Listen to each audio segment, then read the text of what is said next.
Hello बच्चों, स्वागत है आप सभी का अपने यूट्यूब चैनल सॉफ्ट स्टडी पर। जैसा कि आप सभी को पता है कि हम लोगों ने पिछले क्लास में जो चैप्टर देखा था वो जनन ग्रंथि था। तो हम लोगों ने अभी तक 2 चैप्टर पढ़ चुके हैं और आज की क्लास में हम पढ़ने वाले हैं पर्यावरण प्रदूषण, जो आपके परीक्षा के लिए बेहद ही इम्पोर्टेंट है। आप किसी बोर्ड से हो, बिहार बोर्ड हो, यूपी बोर्ड हो, झारखंड बोर्ड हो, ये सभी के लिए आवश्यक है। क्योंकि बहुत सारे बच्चे कमेंट कर रहे थे क्या सर यूपी बोर्ड के लिए है, झारखंड बोर्ड के लिए है। तो मैं बता रहा हूँ, जो आप वीडियो देख रहे हैं, जिस क्लास को आप अध्ययन कर रहे हैं, ये वीडियो सभी के लिए है, वो कोई बोर्ड हो। बिकॉज हर एक बोर्ड में प्रदूषण जो चैप्टर है और यहाँ से कंपटीशन में भी आपको एग्जामिनेशन कंपटीशन जो होती है वहाँ भी प्रश्न देखने को मिल सकती है। तो आज का हम लोग का चैप्टर है पर्यावरण प्रदूषण। तो पिछला क्लास अगर आप नहीं देखे हैं तो जाकर आप उसे देख लेंगे, क्योंकि यह बेहद इंपॉर्टेंट है। उन 2 क्लास को देख लेंगे तो आपकी बहुत सारी परेशानियां दूर हो जाएगी। और अभी हाल फिलहाल में टेस्ट भी होने वाले हैं स्कूल में, तो बहुत सारे क्वेश्चन आपको उस चैप्टर से या इस चैप्टर से मिलेंगे। तो आशा करता हूँ कि मेरी बात आपको समझ में आ गई होगी। तो बिना देरी किए हुए हम क्लास को स्टार्ट करते हैं और क्लास के अंत में आपको क्या करना है, कमेंट करके बताना भी है कि क्लास आपको मेरा कैसा लग रहा है और पिछला वीडियो जो मैंने पढ़ाया वो आपको बढ़िया लगा कि नहीं। ओके, तो देखिए आज आप देख पा रहे हैं आज का हम लोग का चैप्टर है पर्यावरण प्रदूषण। आज मॉडर्न एज में एक तरफ तकनीक बहुत आगे बढ़ रही है, तकनीकी विकास आगे हो रहा है, साइंस एंड टेक्नोलॉजी का डेवलपमेंट बहुत ज़्यादा हो रहा है। वही दूसरी ओर दुनिया बर्बाद की ओर जा रही है, दुनिया में प्रदूषण बढ़ रहे हैं। जैसे हाल ही में एक रिपोर्ट जारी हुआ था, उस रिपोर्ट में बताया गया है कि जो दिल्ली है वो भारत की सबसे प्रदूषित शहरों में से एक है। जी हाँ, नंबर 1 पे है प्रदूषण के मामले में दिल्ली। वही बर्नीहाट असम में वही प्रदूषित है। इस तरह से हम देख सकते हैं कि प्रदूषण के मामले दिन प्रतिदिन बढ़ते जा रही है। इसके बहुत सारे कारण हो सकते हैं, जनसंख्या बढ़ना, तकनीकी विकास, वाहनों का अत्यधिक उपयोग, पराली जलाना, पॉलीथीन जलाना। अभी हाल फिलहाल में 21 जून 2025 को 5 जून 2025 को पर्यावरण दिवस मनाया गया है। पता है इसका उद्देश्य क्या था, थीम क्या था? इसका थीम था प्लास्टिक को खत्म करना। आज के समय में जो सबसे अधिक प्रदूषण हो रहा है वो प्लास्टिक के यूज से हो रहा है। कुछ साल पहले भारत सरकार ने क्या किया, प्लास्टिक पर बैन लगाया था। वाई? क्योंकि प्लास्टिक प्रदूषण को फैलाने में सबसे आगे है, सबसे आगे। तो चलिए हम प्रदूषण क्या है, इनके विभिन्न आयामों को जानेंगे और विस्तृत वर्णन करेंगे। और अच्छा है क्लास आपको अच्छा लगेगा, यही मैं आशा करता हूँ। तो क्लास में आप लास्ट तक बने रहेंगे, वीडियो को लास्ट तक देखेंगे। तो आइए शुरू करते हैं। टॉपिक है प्रदूषण, पर्यावरण प्रदूषण। पर्यावरण तो आपको पता ही होगा, पर्यावरण क्या होता है। हमारे आसपास की जो वातावरण है इन्हीं को हम क्या कहते हैं, पर्यावरण कहते हैं। और जब इन्हीं वातावरण में कोई अवांछनीय पदार्थ, कोई गंदगी मिल जाते हैं तो इन्हीं को हम क्या कहते हैं, प्रदूषण। जैसे आजकल हम शहरों में निकलते हैं तो शहर की रोड पर देखते हैं गंदे पानी जमे हुए हैं, बदबू आती है। नाली में पानी बह रही है तो नाली के पानी से बदबू आ रही है। तो क्या है, एक प्रदूषण का ही तो रूप है। ये विभिन्न रूपों में है, कोई वायु के रूप में है तो कोई जल के रूप में है, कोई मृदा के रूप में है तो कोई रेडियो सक्रिय प्रदूषण के रूप में है, कोई ध्वनि के रूप में है। जी हाँ, तो आपको पता होगा प्रदूषण क्या है, समझ में आया होगा। हमारे आसपास के वातावरण में अगर अवांछनीय पदार्थ मतलब गंदे पदार्थ मिश्रित हो जाते हैं, जिससे मानव जाति, अन्य जीवों और पर्यावरण को नुकसान पहुंचता है, तो यह प्रक्रिया आपका क्या कहलाएगा मेरे दोस्त, यह प्रक्रिया कहलाएगा प्रदूषण।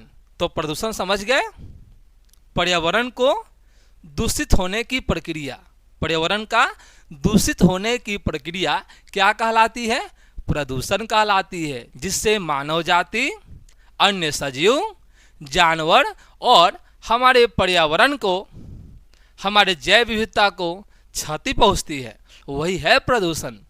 तो बिना देरी किए हुए हम आगे बढ़ते हैं।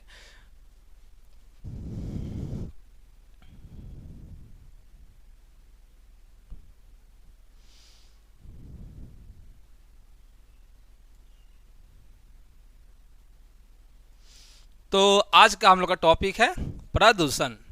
जी हाँ, तो हम लोग पढ़ने वाले हैं प्रदूषण के बारे में। तो जो प्रदूषण पढ़ेंगे ना, तो देखिए क्या क्या पढ़ना है। इस प्रदूषण को पहले पढ़ना है इसका अर्थ, प्रदूषण क्या होता है। फिर हम पढ़ेंगे प्रदूषण कितने प्रकार के होते हैं। फिर हमें इसमें पढ़ना है इनसे क्या हानि होती है। फिर पढ़ना है इन प्रदूषण के क्या कारण हो सकते हैं। फिर पढ़ना है इनको दूर करने के उपाय, मतलब रोक थाम के उपाय।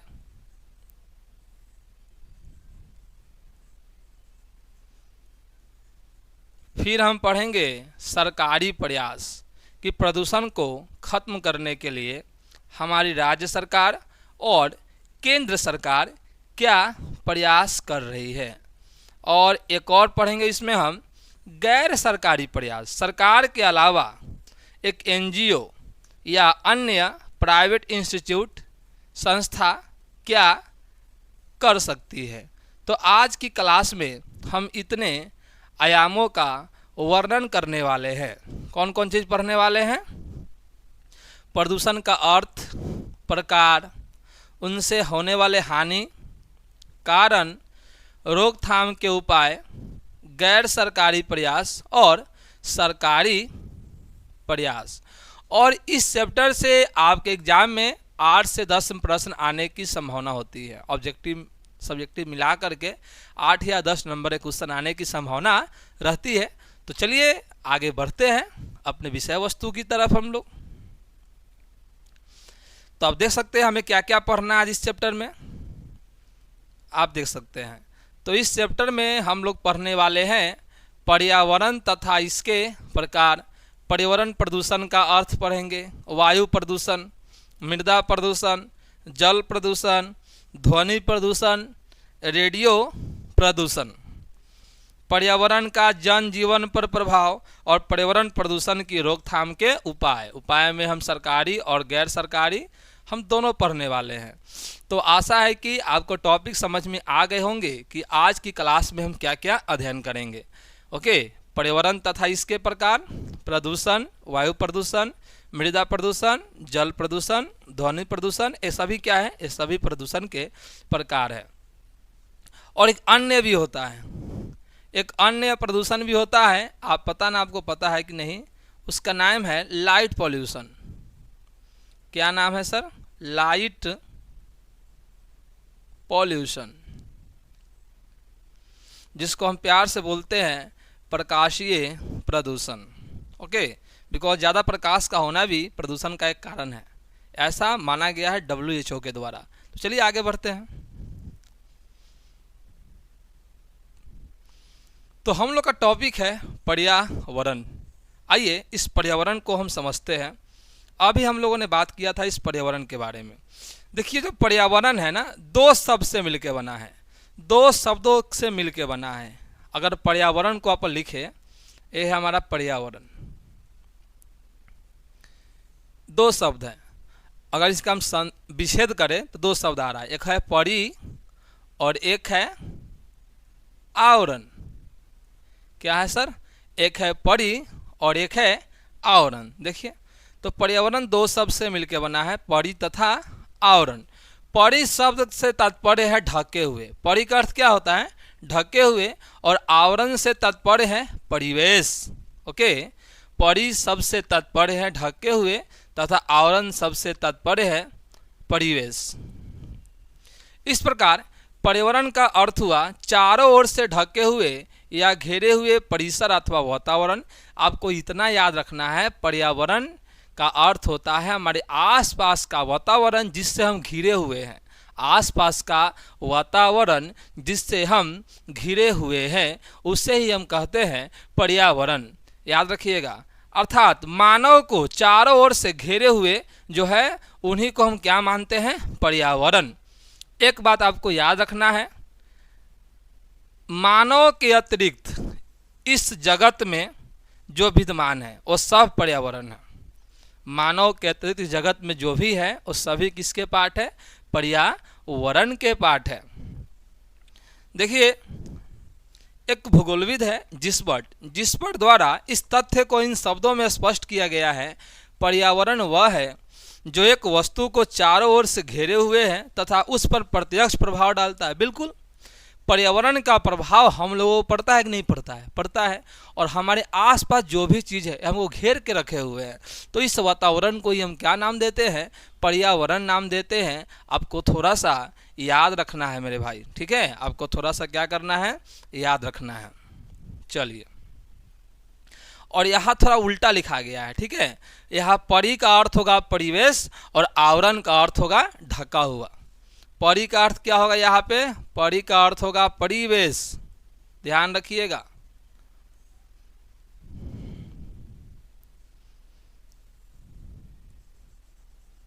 और जो आवरण है, आवरण का अर्थ क्या होगा? ढका हुआ। ये उल्टा लिखा चुका है, ओके? तो समझ गए? हमारे आसपास की वातावरण जो हमें घेर कर रखे हुए है वही है पर्यावरण। तो बिना देरी किए हुए हम लोग आगे बढ़ते हैं। अब है पर्यावरण के प्रकार। पर्यावरण कितने प्रकार के होते हैं आइए जानते हैं।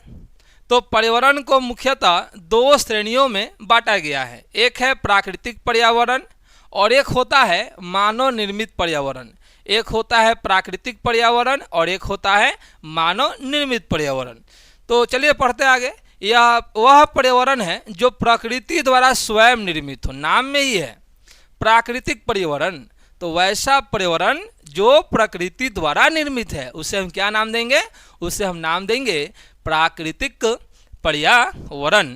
और मनुष्य का इसमें कोई हस्तक्षेप नहीं है, इसके निर्माण में मनुष्य का कोई हस्तक्षेप नहीं है। तो वह पर्यावरण जो प्रकृति द्वारा निर्मित है, अर्थात that is found by natural, okay, nature, okay, and human do not interference in that is called प्राकृतिक पर्यावरण। जैसे में भूमि, जल, वायु, जीव जंतु, वनस्पति। आप देख सकते हैं भूमि पर क्या क्या है? सर पहाड़ है, मैदान है, रेगिस्तान है। जल कहाँ कहाँ मिलता है? नदियों में, झील, समुद्र में। वायु, वायुमंडल, गैस, ऑक्सीजन, नाइट्रोजन। आप देख सकते हैं जो मनुष्य है, पशु है, पक्षी है। वनस्पति में पेड़ पौधे, घास, जो भी है। ये अब जितना चीज़ आप देख पा रहे हैं, क्या इसे मानव ने बनाया है? तो आपका उत्तर होगा नहीं। इसे जो बनाया है उसको बनाने वाला कौन है? ये सभी प्रकृति निर्मित है। तो ये प्रकृति द्वारा बनाया गया है। प्रकृति बोले तो नेचर द्वारा फॉर्म्ड है, इसलिए इनको हम नाम दिए हैं प्राकृतिक पर्यावरण, ठीक है। और दूसरा हम बताए हैं मानव निर्मित पर्यावरण। पर्यावरण का वह भाग जिसे किसने बनाया? जिसे मानव ने, हम लोग जैसे इंसान ने जिसे बनाया है वह है मानव निर्मित पर्यावरण। तो देखिए यह वह पर्यावरण है जो मनुष्य द्वारा अपने जीवन को आसान बनाने के लिए, बिल्कुल सही है। देखिए पहले सड़कें नहीं थी, आज सड़कें हैं। पहले हवाई जहाज नहीं था, आज हवाई जहाज है। पहले ट्रेन नहीं थी, आज ट्रेन चल रहा है। पहले बाइक कार नहीं थी, आज बाइक और कार चल रहा है। तो मानव ने इन सब चीज़ों को क्यों बनाया? ताकि इनके काम आसान हो जाए।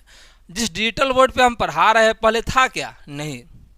तो पहले लोग सुनते होंगे कि मोर के पंख से लोग लिखते थे, आज कलम है, कॉपी है, और साथ में हम लोगों के पास तो अब टाइपराइटर भी है, आईपैड है, उस पर ही नोट्स बना लेते हैं, डिजिटल नोट्स बना लेते हैं। तो सोचिए मानव ने इनका खोज आविष्कार क्यों किया? ताकि इनके काम आसान हो सके। तो पर्यावरण का वह भाग जो मानव द्वारा निर्मित हो उनको हम नाम देंगे मानव निर्मित पर्यावरण। आइए आगे बढ़ते हैं। जैसे भौतिक संरचना, जैसे आप देखो इमारत, अभी बताया हूँ, सड़कें, पुल, यातायात के साधन इत्यादि। सांस्कृतिक एवं सामाजिक, देखिए मानव में भी दो तरह का है, सामाजिक है, सांस्कृतिक है। रीति रिवाज, भाषा, धर्म, क्या भाषा, धर्म, रीति रिवाज प्रकृति ने बनाया है? तो आपका उत्तर होगा जी नहीं, ये सभी मानव निर्मित पर्यावरण का हिस्सा है। मतलब मानव निर्मित पर्यावरण में दो तरह के हुए, एक हुए भौतिक संरचना। भौतिक संरचना मतलब जिससे हमारे काम आसान हो जाए, जो हमारे लिए अत्यंत उपयोगी है ना, जो हमें सुरक्षा दे रहा हो, जैसे में इमारत है, बैंक है, सड़क है, गाड़ियाँ है, रेलगाड़ी है, हवाई जहाज है, ये सब मानव ने बनाया है और इन सब से हमें भौतिक सुख प्राप्त होती है, इसलिए इनको नाम दे रहे हैं भौतिक संरचना है, मानव द्वारा निर्मित भौतिक संरचना है। और दूसरा है सांस्कृतिक एवं सामाजिक तत्व, रीति रिवाज, धर्म, भाषा, शैली, बोली, ये सभी मानव के द्वारा ही बनाया गया है। तो ये सभी मानव निर्मित पर्यावरण के ही हिस्सा है। अगला है जैविक पर्यावरण। जैविक मतलब जीवित जीव, सिंपल है। इसमें कौन आएगा जैविक में? इसमें सभी जीवित जीव आते हैं, जैसे मनुष्य, पशु, पक्षी, बस वही है, प्राकृतिक निर्मित है। अगला है अजैविक। इसमें अजीवित तत्व आएंगे, जैसे मिट्टी हो गया, जल हो गया, वायु हो गया, तापमान हो गया, सूर्य का प्रकाश हो गया। तो यहाँ से आपसे जैसे भी क्वेश्चन पूछे आप बता सकते हैं कि पर्यावरण क्या है। तो पर्यावरण वह है जो हमारे आसपास की वातावरण है, वह है जो हमें घेर के रखता है ना।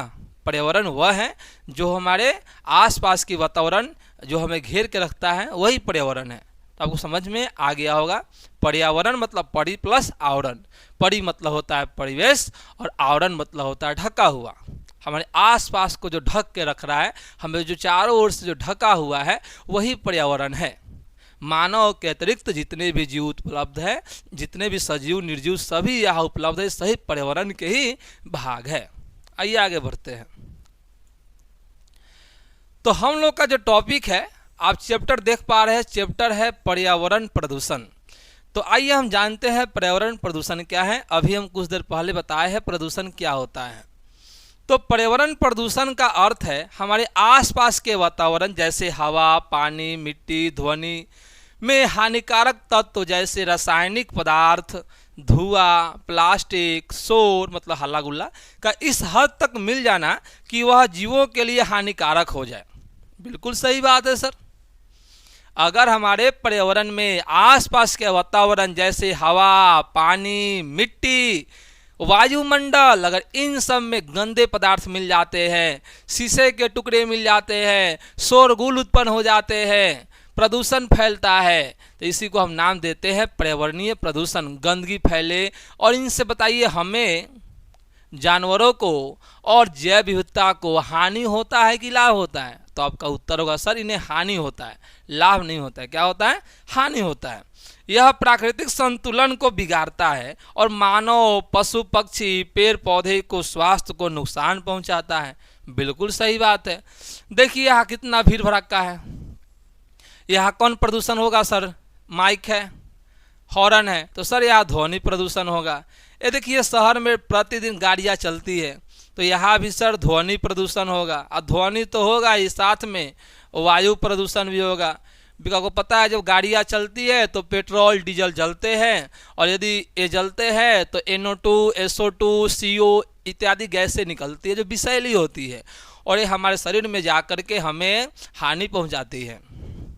ये देख लीजिए औद्योगिक क्षेत्र है, धुआं निकल रहा है। यहाँ देखिए प्लास्टिक के कचरे फेंके हुए हैं, यहाँ पानी में प्लास्टिक की बोतलें फेंकी हुई है।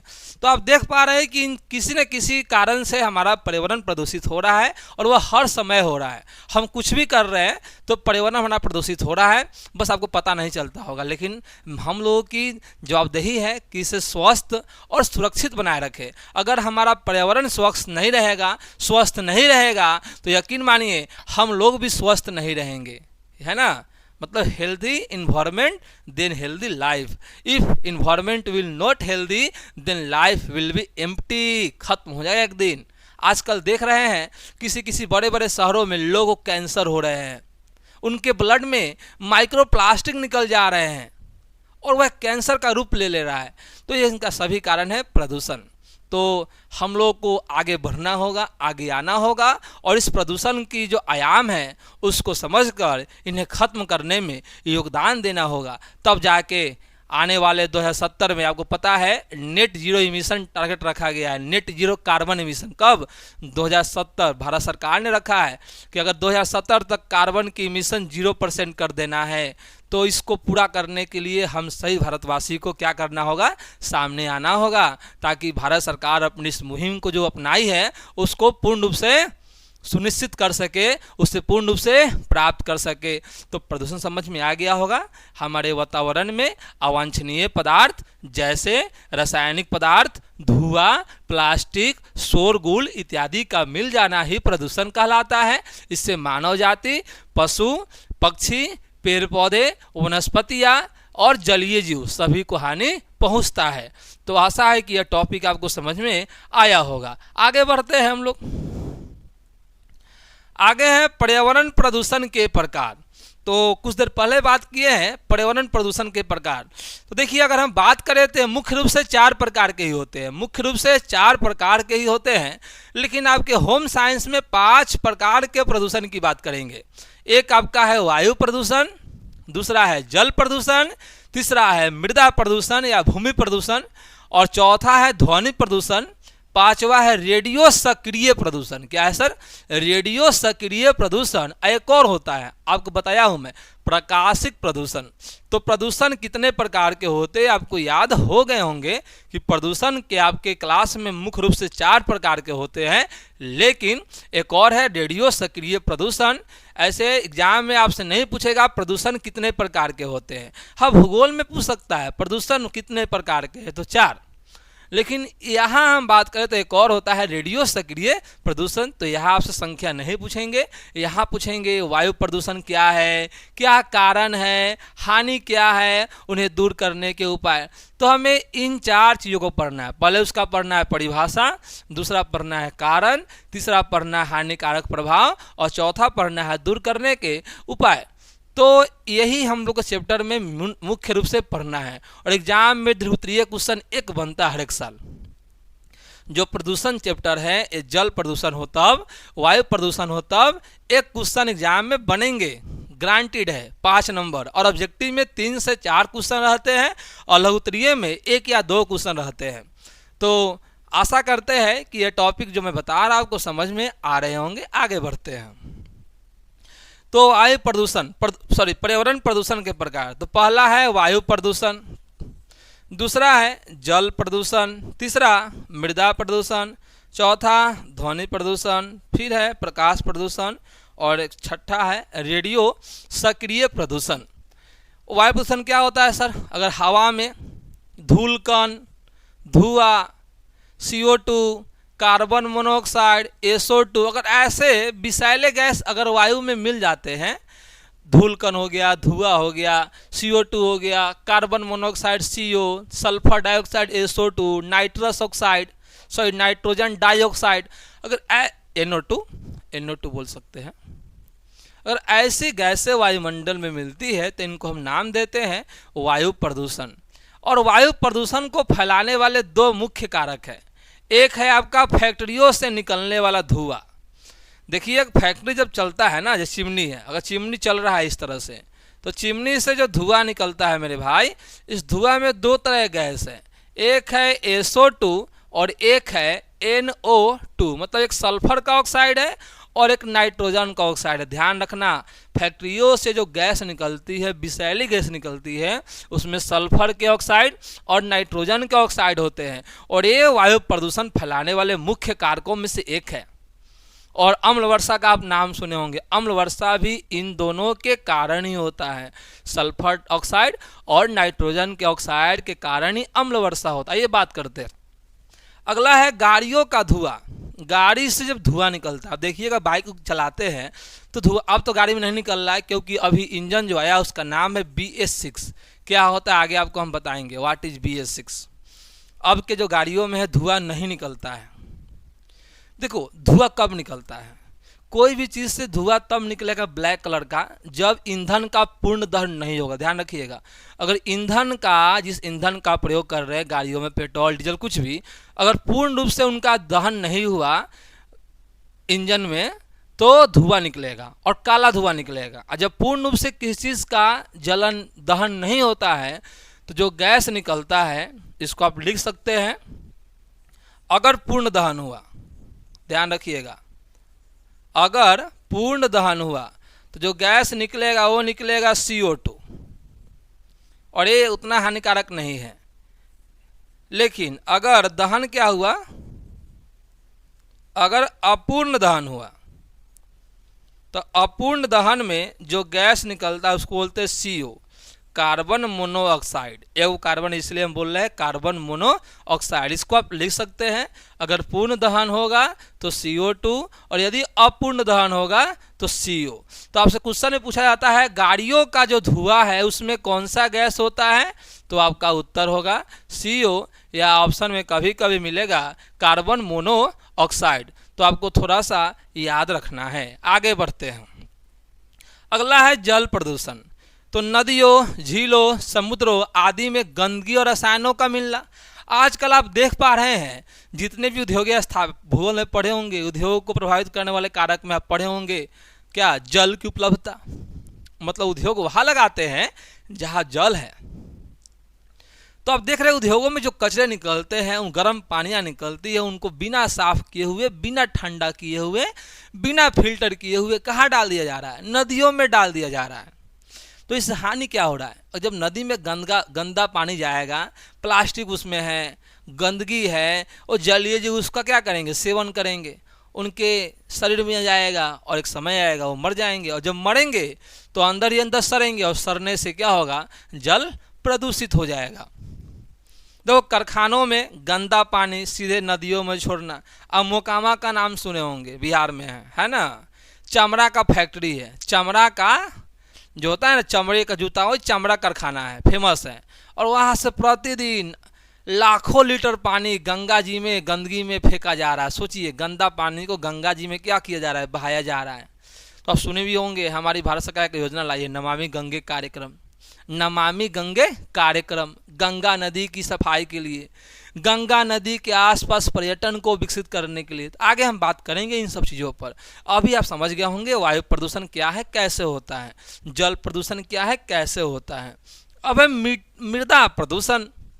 आजकल हम लोग रासायनिक खाद का उपयोग खूब कर रहे हैं, फसलों में कीटनाशक का उपयोग कर रहे हैं, यूरिया का उपयोग कर रहे हैं, DAP का उपयोग कर रहे हैं। इन सब के उपयोग करने से हमारी मृदा क्या हो रही है, दूषित हो रही है। तो समझ में आ गया होगा आपको। जैसे खेतों में अत्यधिक रासायनिक खाद का उपयोग। अगला है ध्वनि प्रदूषण। तेज आवाज़ उत्पन्न होता है। देखिए कभी कभी साउंड बजता है तो इतना ना आवाज़ तेज होता है कि गुस्सा आता है, मन चिड़चिड़ापन होने लगता है, मन करता है उसको पीट दे, माथा फोड़ दे, लगता है ना ऐसा। शहर में जाइए तो पी पी पी पी, मतलब ऐसा आवाज़ आपको मिलते रहेंगे। कहीं उधर काम हो रहा है, कहीं यहाँ ठक ठक हो रहा है, कहीं उधर कुछ टूट रहा है। तो ऐसी आवाज़ें उत्पन्न हमेशा होती है अक्सर शहरों में। तो उसे ही हम नाम दिए है ध्वनि प्रदूषण। क्या नाम दिए हैं, ध्वनि प्रदूषण। जैसे में लाउड स्पीकर, पटाखे, अभी दीपावली आने वाला है, अभी दीपावली आने वाला है, गर्दा उड़ा के लोग पटाखा उड़ाएंगे एकदम। तो पटाखा उड़ाएंगे रात को 9 बजे, 10 बजे, 12 बजे, कोई 2 बजे तक जगह रहते, कोई रात भर जगह रहते हैं। अब सोए हुए पटाखा उड़ेगा, एक बैग डर जाएंगे। शादी विवाह होता है, एकदम लाउड स्पीकर क्या करेगा, पूरा फुल साउंड कर देगा, पवन सिंह ने गाना बजा देगा और डांस कर रहा है जी। तो ये सब क्या है, ये सब ध्वनि प्रदूषण का ही एक कारण है। तो ये सब बेकार है, बजाइए अपने खुशी के लिए बजाइए, लेकिन दूसरे को हानि ना पहुँचे। अगला है प्रकाश प्रदूषण। अनावश्यक या अत्यधिक प्रकाश से वातावरण में कृत्रिम रोशनी का फैलाव। शहरों में रात के समय अत्यधिक स्ट्रीट लाइट या बिल बोर्ड्स की रोशनी। देखिएगा शहरों में एकदम, न्यूयॉर्क को देख लीजिए, न्यूयॉर्क में रात भर लाइट जलते रहता है, रात भर। तो क्या है, कृत्रिम जो प्रकाश है ना, अगर ज़्यादा यूज कर रहे हैं तो वह प्रकाश प्रदूषण का एक कारण हुआ। एग्जाम में आपको नहीं पूछेगा, सिलेबस में नहीं है, लेकिन याद रखिएगा। अगला है रेडियो सक्रिय प्रदूषण। ऐसे समझते हैं आजकल हम लोग क्या देख रहे हैं, परमाणु बम का यूज, परमाणु बम बनता है ना जी, हाइड्रोजन बम। आप लोग सुनते होंगे कि नाभिकीय ऊर्जा संयंत्र है, किस लिए, बिजली याद करो, तारापुर में है, याद है, तारापुर में है नाभिकीय ऊर्जा संयंत्र। कलपक्कम में है, रावत भट्टा राजस्थान में है, भूगोल में पढ़े होंगे। नरौरा उत्तर प्रदेश, ये सब क्या है, नाभिकीय ऊर्जा संयंत्र है। तो इनमें हम ऊर्जा उत्पन्न करने के लिए उपयोग करते हैं यूरेनियम का। किसका उपयोग करते हैं, यूरेनियम। यूरेनियम क्या है, एक रेडियो सक्रिय तत्व है। पोलोनियम का उपयोग करते हैं, ये सभी रेडियो सक्रिय तत्व है। और जब इन तत्वों से हम क्या बनाते हैं सर, इन तत्वों का उपयोग करके, यूरेनियम का उपयोग करके, पोलोनियम का उपयोग करके हम लोग बना रहे हैं नाभिकीय ऊर्जा। और जब नाभिकीय ऊर्जा बनता है ना बुआ, तो उसमें से अल्फा, बीटा, गामा किरणें निकलती हैं, और यह प्रदूषण के कारण है। मतलब रेडिएशन निकल, समझो ना, किरण छोड़िए, अल्फा बीटा गामा नहीं पढ़ना यहाँ पे। इनके बनने से निकलता है रेडिएशन, उष्मा, रेडिएशन। तो इसलिए हम इनको नाम दिए रेडियो सक्रिय प्रदूषण। तो आज की क्लास में हम इनको बढ़िया से पढ़ने वाले हैं, इन 6 टॉपिक को। चलिए, अगला है वायु प्रदूषण। मैंने समझा दिया बढ़िया से, अब थोड़ा सा फास्टली चलेंगे हम लोग, क्योंकि जो ही मेन बात था मैंने आपको समझाया। अब गौर से आप लोग देखेंगे और छोटा छोटा नोट्स बनाते चलेंगे, या क्लास को देखने के बाद में बनाएंगे। ओके, वायु प्रदूषण। तो वायु प्रदूषण वह स्थिति है जब वायुमंडल में हानिकारक गैस जैसे धूलकण, धुआं, रसायन या अन्य प्रदूषक तत्व इस मात्रा में मिल जाते हैं कि वे मानव, पशु पक्षी, पेड़ पौधे और पर्यावरण को नुकसान पहुंचाते हैं। बिल्कुल सही है, नाम है वायु प्रदूषण। तो वायु में अवांछनीय पदार्थ जैसे carbon dioxide, carbon monoxide, SO2, NO2, धूलकण या अन्य विषैले गैसों का मिल जाना ही क्या कहलाता है, वायु प्रदूषण। इससे मानव, पशु पक्षी, जैव विविधता, वनस्पति सभी को हानि पहुंचती है। वायु प्रदूषण के मुख्य कारण, आइए इनके कारणों के ऊपर बात करते हैं। तो पहला कारण है वाहनों से निकलने वाला धुआं। अभी हम बात किए हैं पेट्रोल और डीजल से चलने वाले वाहनों से क्या निकलता है। VVI प्रश्न है आपके एग्जाम के लिए, इसको स्टार मार्क लगा लीजिए। जितने भी गाड़ी पेट्रोल और डीजल पर चल रहे हैं, इनसे निकलता है carbon monoxide, nitrogen oxide, hydrocarbon आदि गैसें निकलती है जो हवा को जहरीला बनाती है। और ये जब चला गया ना, तो सांस लेने में क्या हो गया, आप सुनते होंगे दम्मा, अस्थमा, दमा का बीमारी का नाम सुने होंगे। तो दमा की बीमारी होने का मुख्य कारण यही गैस है। कौन सा, दमा का बीमारी। तो आपका उत्तर होगा sir, that is carbon monoxide. अगला है औद्योगिक प्रदूषण, उद्योगों से निकलने वाले प्रदूषण। अभी बोले हैं फैक्ट्रियों और प्लांट से निकलने वाला धुआं और रसायन वातावरण को प्रदूषित करते हैं। कई बार कारखानों का धुआं बिना फिल्टर किए सीधे वातावरण में छोड़ दे रहा है। चिमनी चल रहा है, धुआं निकल रहा है, कुछ लेना देना नहीं है। भाई साहब, आपको नहीं मालूम चल रहा है, पैसा कमा रहे हैं चिमनी वाले, लेकिन एक समय आएगा जब आपको, देखिए, अगर हम प्रदूषण फैलाते हैं तो सिर्फ प्रॉब्लम हमें नहीं होगी, हमारे आसपास के अन्य देशों को भी होगी। अगर भारत प्रदूषण फैला रहा है तो सिर्फ दिक्कत भारत का नहीं होगा, आसपास के अन्य क्षेत्रों को भी होगा। याद रखिएगा, क्या कारण है कि गर्मी इतना बढ़ गया था, असमय वर्षा हो रही है, असमय ऋतु परिवर्तन हो रहा है, सबका मुख्य कारण है वायु प्रदूषण। ध्यान रखना मेरे भाई।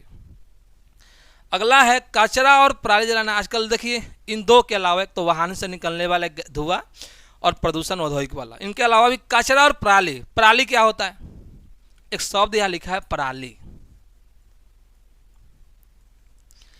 देखिए, अभी धान का सीजन है, अभी गेहूं का सीजन होता है, फिर धान का। अभी धान का सीजन है, तो लोग क्या करते हैं, अभी धान काटेंगे और काटने के बाद, है ना, जो पोरा निकलता है, पोरा, बिहार में उसको लोग पोरा बोलते हैं। तो जो अवशिष्ट निकलता है फसल के कटने के बाद, धान हटा दिया, जो अवशिष्ट निकला उसी को हम बोलते हैं पराली। तो पराली जलाने से बहुत ज़्यादा हानि होता है, ठीक है, याद रखिएगा। तो आप लोगों को ना तो पराली जलाना है और ना ही प्लास्टिक जलाना है। खेतों में पराली जलाना और शहरी क्षेत्रों में कचरा जलाना भारी मात्रा में धुआं और कार्बन उत्सर्जित करता है। बिल्कुल सही बात है।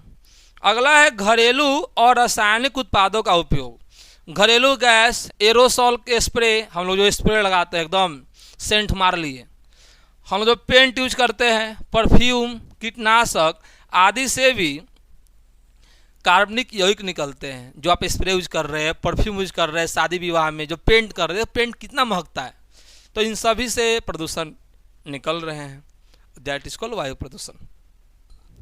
अगला है प्राकृतिक कारण। ज्वालामुखी विस्फोट, ज्वालामुखी विस्फोट करता है तो लावा निकलता है, इतना बड़ा बड़ा लावा निकलेगा, धुआं निकलेगा, विषैले गैस निकलेगी। तो आपको क्या याद रखना है, ज्वालामुखी विस्फोट हम तो नहीं कराएंगे ना, प्राकृतिक कारण में है। जंगलों में आग, अभी आप सुने होंगे लॉस एंजल्स, सुन लीजिए, अभी Los Angeles film city of the world, वहाँ आग लग गया था, छूट ही नहीं रहा था आग। अमेजन के जंगल में आग लग गया था, इतना बड़ा जंगल है, छूट ही नहीं रहा था आग, है ना। धूलकण भरी आंधिया, आंधी तूफान चलता है, धूलकण उड़ रहा है, ये सब प्राकृतिक कारण में आएंगे। तो आपको वायु प्रदूषण के कारण समझ में आ गए होंगे। क्या कारण है, वाहनों से निकलने वाला धुआं, औद्योगिक प्रदूषण, कचरा और पराली जलाना, घरेलू और रासायनिक उत्पादों का उपयोग और प्राकृतिक कारण। अब इसका हमको पढ़ना है प्रभाव। वायु प्रदूषण का क्या क्या प्रभाव पड़ता है। देखिए, प्रभाव पड़ेगा 3 चीज पर। जब भी प्रभाव पड़ेगा 3 चीज पर पड़ेगा। एक तो पड़ेगा प्रभाव हमारा स्वास्थ्य पर, एक प्रभाव किस पर पड़ेगा, स्वास्थ्य पर। और जो दूसरा प्रभाव पड़ेगा वो पड़ेगा हमारा पर्यावरण पर।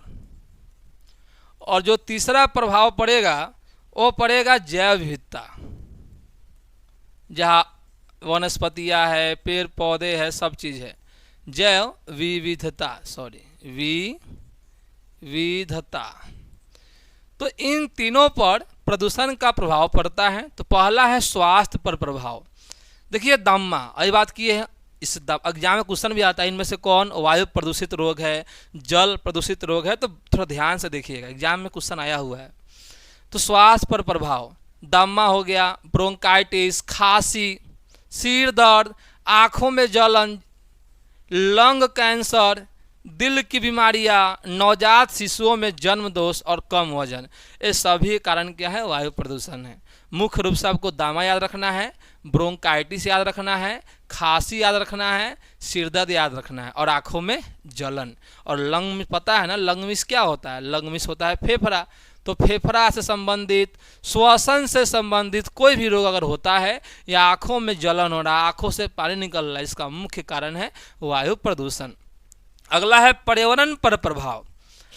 ओजोन परत का क्षरण। देखिए पृथ्वी है और पृथ्वी से लगभग 50 किलोमीटर, पृथ्वी की सतह से 15 से लेकर के 50 किलोमीटर के क्षेत्र में जो परत है उसी को हम नाम देते हैं ओजोन। क्या नाम देते हैं, ओजोन। ओजोन का फॉर्मूला होता है O3। ये क्या करता है सर, ओजोन परत जो है ये क्या करता है, सूर्य से किरण निकलते हैं, आप पढ़े होंगे सुने होंगे, पराबैंगनी किरण। ये हानिकारक भी है, लाभदायक भी है। लाभदायक कब है, जब शरीर में विटामिन डी बना देता है। हानिकारक कब है, जब पृथ्वी पर पहुंचता है और हम लोगों के आँखों में हो जाती है रतौंधी, तो हानिकारक है। स्किन कैंसर तो हानिकारक है। तो ओजोन क्या करता है, पराबैंगनी किरणों को, कौन सा हानिकारक, लाभदायक को आने देगा, लेकिन जो हानिकारक पराबैंगनी किरणें हैं जिसके आने से कैंसर हो सकता है, मतलब चर्म रोग हो सकता है, स्किन कैंसर, या आँखों की बीमारी बोले तो रतौंधी हो सकती है। तो हानिकारक पराबैंगनी किरणों को रोकता है कौन, ओजोन। ओके, ओजोन किसको रोकता है, हानिकारक पराबैंगनी किरणों को रोकता है। तो जब वायु प्रदूषण होता है तो ओजोन का क्या होता है, क्षय होता है। देखिए लिखा हुआ है, सूर्य की हानिकारक पराबैंगनी किरणें को सीधा पृथ्वी तक पहुंचती है। अगर ओजोन का क्षय हो गया तो क्या होगा, सूर्य में जो हानिकारक, हम बोल लाभदायक हानिकारक है, तो हानिकारक पराबैंगनी किरणें सीधे कहाँ पर आएगी, पृथ्वी पर आएगी, और इससे यहाँ के लोगों में रतौंधी जैसी बीमारी, चर्म रोग, इनकी संभावना बनी रहेगी। अगला है अम्लीय वर्षा, बेहद इंपॉर्टेंट है अम्लीय वर्षा। अभी बात किए हैं उद्योगों में जो गैस निकल रही है वो कौन कौन सा गैस है, SO2 है, NO2 है, मतलब सल्फर का ऑक्साइड है, या नाइट्रोजन का ऑक्साइड। देखो सल्फर डाइऑक्साइड और नाइट्रोजन डाइऑक्साइड है ना, SO2 या NO2 के कारण। तो ये इंपॉर्टेंट आपके एग्जाम के लिए है। अम्ल वर्षा क्या है? तो सल्फर डाइऑक्साइड और नाइट्रोजन ऑक्साइड के कारण जो वर्षा होती है वो फसलों, मिट्टी और इमारतों को नुकसान पहुंचा देती है। तो अम्ल वर्षा होने का मुख्य कारण है सल्फर डाइऑक्साइड और नाइट्रोजन डाइऑक्साइड। आगे हम बात करेंगे कैसे होता है। अगला है ग्लोबल वार्मिंग। ग्लोबल वार्मिंग क्या होता है सर? पृथ्वी का तापमान औसत से ज़्यादा हो गया। पृथ्वी का जो सतह है इसकी तापमान औसत से ज़्यादा हो गया, तो इसी को हम बोलते हैं ग्लोबल वार्मिंग। देखिए गर्मी के दिनों में शाम के समय खूब गर्मी, रात को कितना गर्मी लगता है, दिन में थोड़ा हवा चलते रहता है, देखते हैं ना, गर्मी के दिनों में दिन में हवा चल रहा है लेकिन शाम को हवा बंद, गर्मी शुरू। तो उस गर्मी का मुख्य कारण क्या है? ग्लोबल वार्मिंग है। और इसके लिए जो गैस मुख्य रूप से जिम्मेदार है उस गैस का नाम है CO2। CO2 हमारे लिए हानिकारक नहीं है, एक गर्मी को क्या करता है? बढ़ा। ध्यान रखिएगा, CO2 हमारे शरीर के लिए हमारे शरीर के लिए जो हानिकारक है वो कौन है? CO है, कार्बन मोनोऑक्साइड। और जो CO2 है हमें हानि नहीं पहुंचाता है, CO2 हानि पहुंचाता है पर्यावरण को। क्या करता है? पृथ्वी का जो तापमान है उसको आवश्यकता से अधिक बढ़ा देता है। एग्जाम में क्वेश्चन पूछा हुआ है ग्लोबल वार्मिंग के लिए कौन सा गैस उत्तरदायी है, तो आपका उत्तर होगा कार्बन डाइऑक्साइड। ओके, ध्यान रखना मेरे भाई। देखो कार्बन डाइऑक्साइड जैसी ग्रीन हाउस गैस, इसको ग्रीन हाउस गैस कहते हैं। क्यों कहते बताएंगे आगे। धरती का तापमान क्या करती है? बढ़ाती है। अगला है जैव विविधता पर प्रभाव। तो हम लोगों ने स्वास्थ्य पर पढ़ लिया, पर्यावरण पर। पर्यावरण में 3 चीज पढ़ा, एगो ओजोन पर, ओजोन का क्षरण, अम्लीय वर्षा, ग्लोबल वार्मिंग। अब है जैव विविधता पर प्रभाव, मतलब पक्षी, जानवर, पेड़ पौधे। जैव विविधता में सभी जीव आएंगे जो इस पृथ्वी पर उपलब्ध है। पक्षी, जानवर, कीटों के जीवन पर बुरा असर, जलीय जीव की संख्या में कमी, अम्लीय वर्षा हो गया, जल प्रदूषित हो गया, जलीय जीव मर जाएंगे सर। अगर आप ही को अम्लीय वर्षा का पानी दे पीने के लिए, आप स्वस्थ रहोगे? नहीं। हम लोग जो पानी पीते उदासीन है, ये हल्का क्षारीय है, लेकिन अम्लीय पानी, खट्टा पानी दे, आप पी नहीं पाओगे, मर जाओगे। तो समझ में आ गया होगा। पहला प्रभाव स्वास्थ्य पर, दूसरा पर्यावरण पर, और तीसरा जैव विविधता मतलब पेड़ पौधे, वनस्पति, जानवर, कीड़े मकोड़े, जलीय जीव, इन सभी का नष्ट हो जाना। चलिए अगला, इसको नियंत्रित करने के उपाय। तो नियंत्रित करने का उपाय क्या है? व्यक्तिगत स्तर पर एक होगा, एक औद्योगिक। आप क्या कर सकते हैं? व्यक्तिगत स्तर, एक उद्योग वाले क्या करेंगे, और तीसरा है सरकार क्या कर रही है, और अन्य हम पढ़ेंगे। तो व्यक्तिगत स्तर पर अधिक से अधिक पेड़ लगाइए, अधिक से अधिक पेड़ लगाइए। निजी वाहनों के बजाय सार्वजनिक परिवहन का उपयोग। बिल्कुल सही बात है सर, निजी वाहन मतलब अपना गाड़ी को छोड़िए, सरकारी गाड़ी में बैठिए। आज यहाँ तो उल्टा हो रहा है, लोग दिखावे के चक्कर में क्या कर रहे हैं, बाइक है फिर दूसरा खरीद लिए, एक कार है फिर दूसरा खरीद लिए, दिखावे के चक्कर में। आपके दिखावे के चक्कर में एक समय आएगा कि सतत विकास आप जो पढ़ते हैं उसकी अवधारणा क्या हो जाएगी? फेल हो जाएगी, और आने वाला पीढ़ी आपको क्या करेगा? गाली देगा। साइकिल और पैदल चलना, तो व्यक्तिगत स्तर पर भी न करेंगे, पेड़ लगाएंगे, निजी वाहनों के उपयोग को कम करेंगे, सरकारी वाहन का उपयोग ज़्यादा करेंगे, साइकिल चलाएंगे, पैदल चलेंगे। और दूर सोच लीजिए, अगर जाना है 200 मीटर तो बाइक से जाएंगे? नहीं। हमारे यहाँ लोग क्या करते हैं बिहार में, कहीं जाना है मार्केट है, चलो भाई बाइक निकालो, चल चलते भाई, तर पैदल भी चलिए, साइकिल से भी चलिए, पर्यावरण क्या होगी, मतलब दूषित नहीं होगी। अगला है औद्योगिक स्तर पर, फैक्ट्रियों में एयर फिल्टर, बिल्कुल जो गैस निकल रहा है SO2 NO2, अब मॉडर्न टेक्नोलॉजी है, नया नया फिल्टर वाला मशीन आ गया है। तो भाई जहाँ से गैस निकल रहा है तुम वहाँ एयर फिल्टर लगा दो, वो सल्फर नाइट्रोजन को छाट लेगा, ऑक्सीजन को निकाल देगा। तो एयर फिल्टर लगाना। प्रदूषण फैलाने वाले कंपनियों पर क्या करो? जुर्माना लगा दीजिए। सरकार ये नहीं करेगी, जुर्माना लगा देगी। सरकारी उपाय, सरकार क्या कर रही है? स्वच्छ वायु अभियान जैसे कार्यक्रम को बढ़ावा देना। BS6 देखो क्या होता समझिए, BS6 देखो बाबू, पहले जो बाइक चलता था ना, बाइक देखिएगा, पुराने ज़माने का जो बाइक होगा या पुराना बाइक होगा, चलाते धुआं खूब निकलता है। तो धुआं मतलब इंजन उसका निमन बढ़िया नहीं है ना, पेट्रोल ईंधन, पेट्रोल हो गया, डीजल का पूर्ण दहन नहीं हो रहा है। लेकिन अभी मॉडर्न टेक्नोलॉजी में जो नया गाड़ी आ रहा है, बाइक आ रहा है, उस पर लिखा होता है BS6। BS6 क्या बताता है? एक मानक बताता है कि यह बाइक जो है पेट्रोल और डीजल के दहन पूर्ण रूप से कर रहा है, तो मानक को प्रदर्शित कर रहा है। तो एग्जाम में क्वेश्चन भी पूछ सकता है BS6 का संबंध है। ऑप्शन रहेगा जल प्रदूषण, वायु प्रदूषण, तो आपका आंसर क्या होगा? वायु प्रदूषण। तो जितनी भी गाड़ियाँ अभी आ रही है सभी BS6 है, और यह जो गाड़ी है इससे जो धुआं निकलता है वो न के बराबर निकलता है, धुआं निकलता ही नहीं सर। तो क्या है, ये हमारे लिए फायदेमंद है कि नहीं? अब सरकार क्या कर रही है, इलेक्ट्रिक गाड़ियों को बढ़ावा दे रही है। इलेक्ट्रिक देख रहे हैं, CNG बस चल रहा है, CNG वाला बाइक भी आ गया है, इलेक्ट्रिक वाला ट्रक भी चल रहा है, इलेक्ट्रिक वाली गाड़ियाँ चल रही है। ऐसा क्यों किया जा रहा है? ताकि प्रदूषण, वायु प्रदूषण कम हो सके। चलिए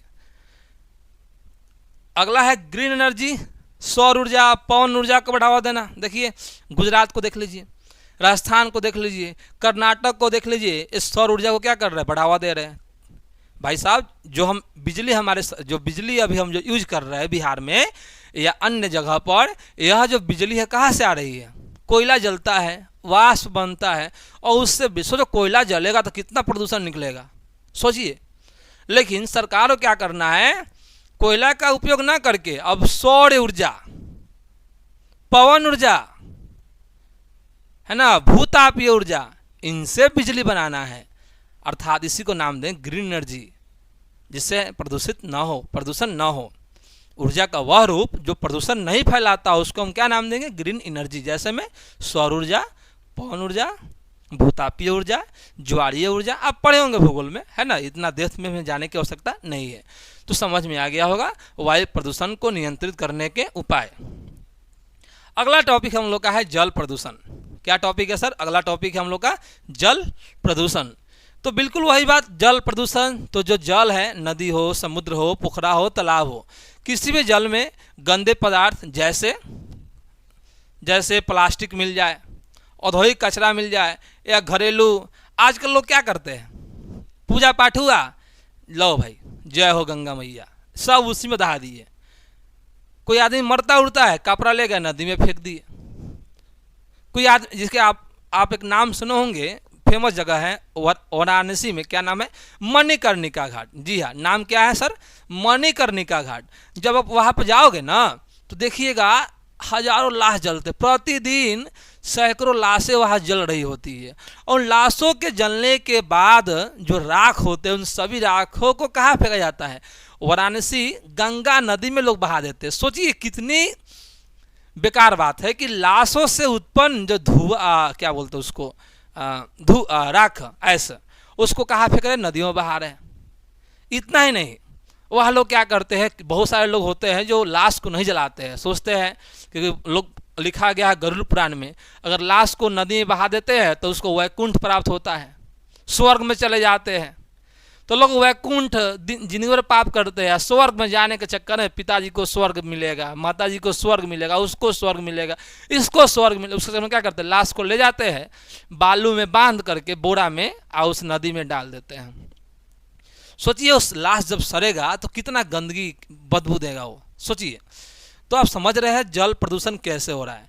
देखिए सड़क किनारे प्लास्टिक है, नदी है, प्लास्टिक को पूरा फिर नदी में बहा दिए, है ना, नाली में ही प्लास्टिक को बहा दिए। तो यही है जल प्रदूषण। तो जल प्रदूषण मतलब होता है जल में गंदे पदार्थ जैसे लाशों का बहाना, प्लास्टिक का बहाना, औद्योगिक कचरे को बहाना या घरेलू अपशिष्टों को बहाना इस मात्रा में मिल जाते हैं कि वे जल की गुणवत्ता को क्या करते हैं, बिगाड़ देते, पीने योग्य रहेगा जी। देख लीजिए आप यहाँ देख पा रहे हैं, अगर पटना में गंगा नदी को आप देखेंगे, पटना में गंगा नदी को देखिएगा तो बिल्कुल ऐसा ही स्थिति है। एक तरफ से तो नदी बह रही है और दूसरी ओर से नाली का पानी ब्लैक ब्लैक आप देख पा रहे हैं, ऐसा ही हाल है, गिर रहा है। ये देखिए पानी में कितना प्लास्टिक जमे हुए हैं। तो ये सब क्या है, ये सभी जल प्रदूषण है। इसके कारण वही है औद्योगिक कचरा, जैसे फैक्ट्रियों और उद्योगों से निकलने वाले कचरे को, विषैले पानी को सीधे नदियों में छोड़ देना। घरेलू अपशिष्ट, घरों से जो कचरा निकल रहा है, गंदा पानी, साबुन का पानी, सरफ का पानी, प्लास्टिक, टॉयलेट का पानी, इन सभी को नालियों में बहा देना। कृषि गतिविधि, खेतों में उपयोग होने वाले कीटनाशक, इतना ना केमिकल का उपयोग कर रहे हैं कि वह भूमि से होते हुए जल में चला जा रहा है, और जल को जब लोग पीते हैं तो क्या होते हैं, बीमार पड़ जाते हैं। तेल रिसाव इंपॉर्टेंट है। तेल रिसाव समुद्र तट के किनारे, जैसे में आप सुने होंगे बाड़मेर बेसिन, है ना, सुने होंगे कच्छ की खाड़ी, मुंबई हाई, इन सब का नाम सुने होंगे। और ये जो जगह मैं बताया हूँ, कच्छ की खाड़ी, मुंबई हाई, खंबात की खाड़ी, यहाँ तेल निकाले जाते हैं। कौन? कच्चा तेल। तो कच्चा तेल जब निकल रहा है तो वो तेल पानी में तो जा रहा है ना सर, पानी के सतह पर जा रहा है ना। सोचिए वो क्या हुआ, पानी प्रदूषित हुआ कि नहीं हुआ ना। देखिए लिखा होगा, समुद्र में जहाज़ों से रिसने वाला तेल और ईंधन समुद्री जल और जीवों के लिए खतरनाक है। अगला ठोस कचरा, प्लास्टिक, कागज, कपड़ा, धार्मिक पूजन सामग्री। हमारे यहाँ कोई पूजा पाठ होता है, पूरा फूल जितना कचरा है पूजा का सबको लेके लो भाई, जय हो गंगा मैया, नदी में बहा दिए भाई, कितना गलत बात है। अगला है पर्यटन और धार्मिक गतिविधि, त्योहारों में मूर्तियाँ, अभी गणेश चतुर्थी था, मूर्ति को डुबाया गया है। छठ पूजा के समय देखिएगा आप लोग घाट को साफ करते हैं, फिर बाद में कचरा हो जाता है। दुर्गा पूजा में दुर्गा जी की मूर्ति का विसर्जन नदियों में करते हैं। तो इन सब से ही प्रदूषण फैलता है, लेकिन धर्म को लेकर भी चल रहा है। ओके, तो आप समझ गए जल प्रदूषण के क्या कारण हैं। अब इनसे होने वाली हानि, फिर हानि वही है, एक तो हमारे स्वास्थ्य पर, एक पर्यावरण पर, एक जैव विविधता पर। आइए, मानव स्वास्थ्य पर प्रभाव, जल जनित रोग जैसे, इंपॉर्टेंट है यहाँ पे, इसको आप लिखिएगा जरूर, जो मैं बता रहा हूँ इंपॉर्टेंट है।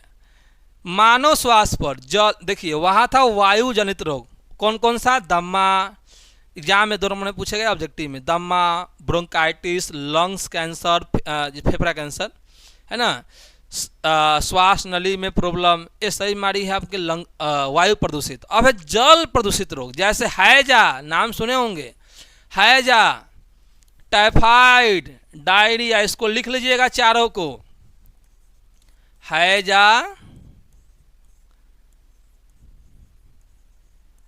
टाइफाइड, डायरिया, पेचिस, ये चारों बीमारी होता है जल प्रदूषण के कारण, और इम्पोर्टेंट एग्जाम में आया हुआ है। जलीय जीव पर प्रभाव, पानी में ऑक्सीजन की कमी हो जाए, जल गंदगी होगा तो पानी में ऑक्सीजन कम होगा, और ऑक्सीजन कम होगा तो मछलियाँ और अन्य जलीय जीव मर जाते हैं। पर्यावरण असंतुलन, पीने योग्य साफ पानी की कमी, मिट्टी की उर्वरता में गिरावट,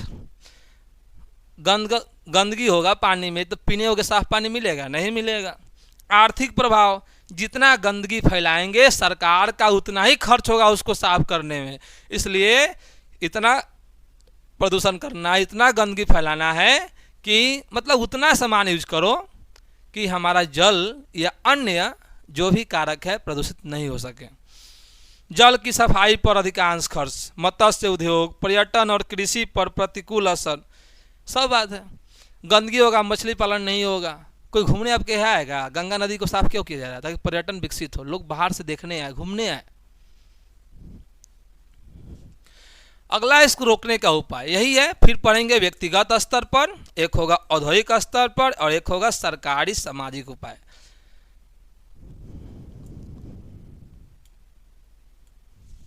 आइए, तो व्यक्तिगत स्तर पर क्या करेंगे हम लोग? कचरे को जल में नहीं फेंकना है, प्लास्टिक का उपयोग कम करना है, धार्मिक सामग्रियों को जल में न फेंक करके मिट्टी में रख दें।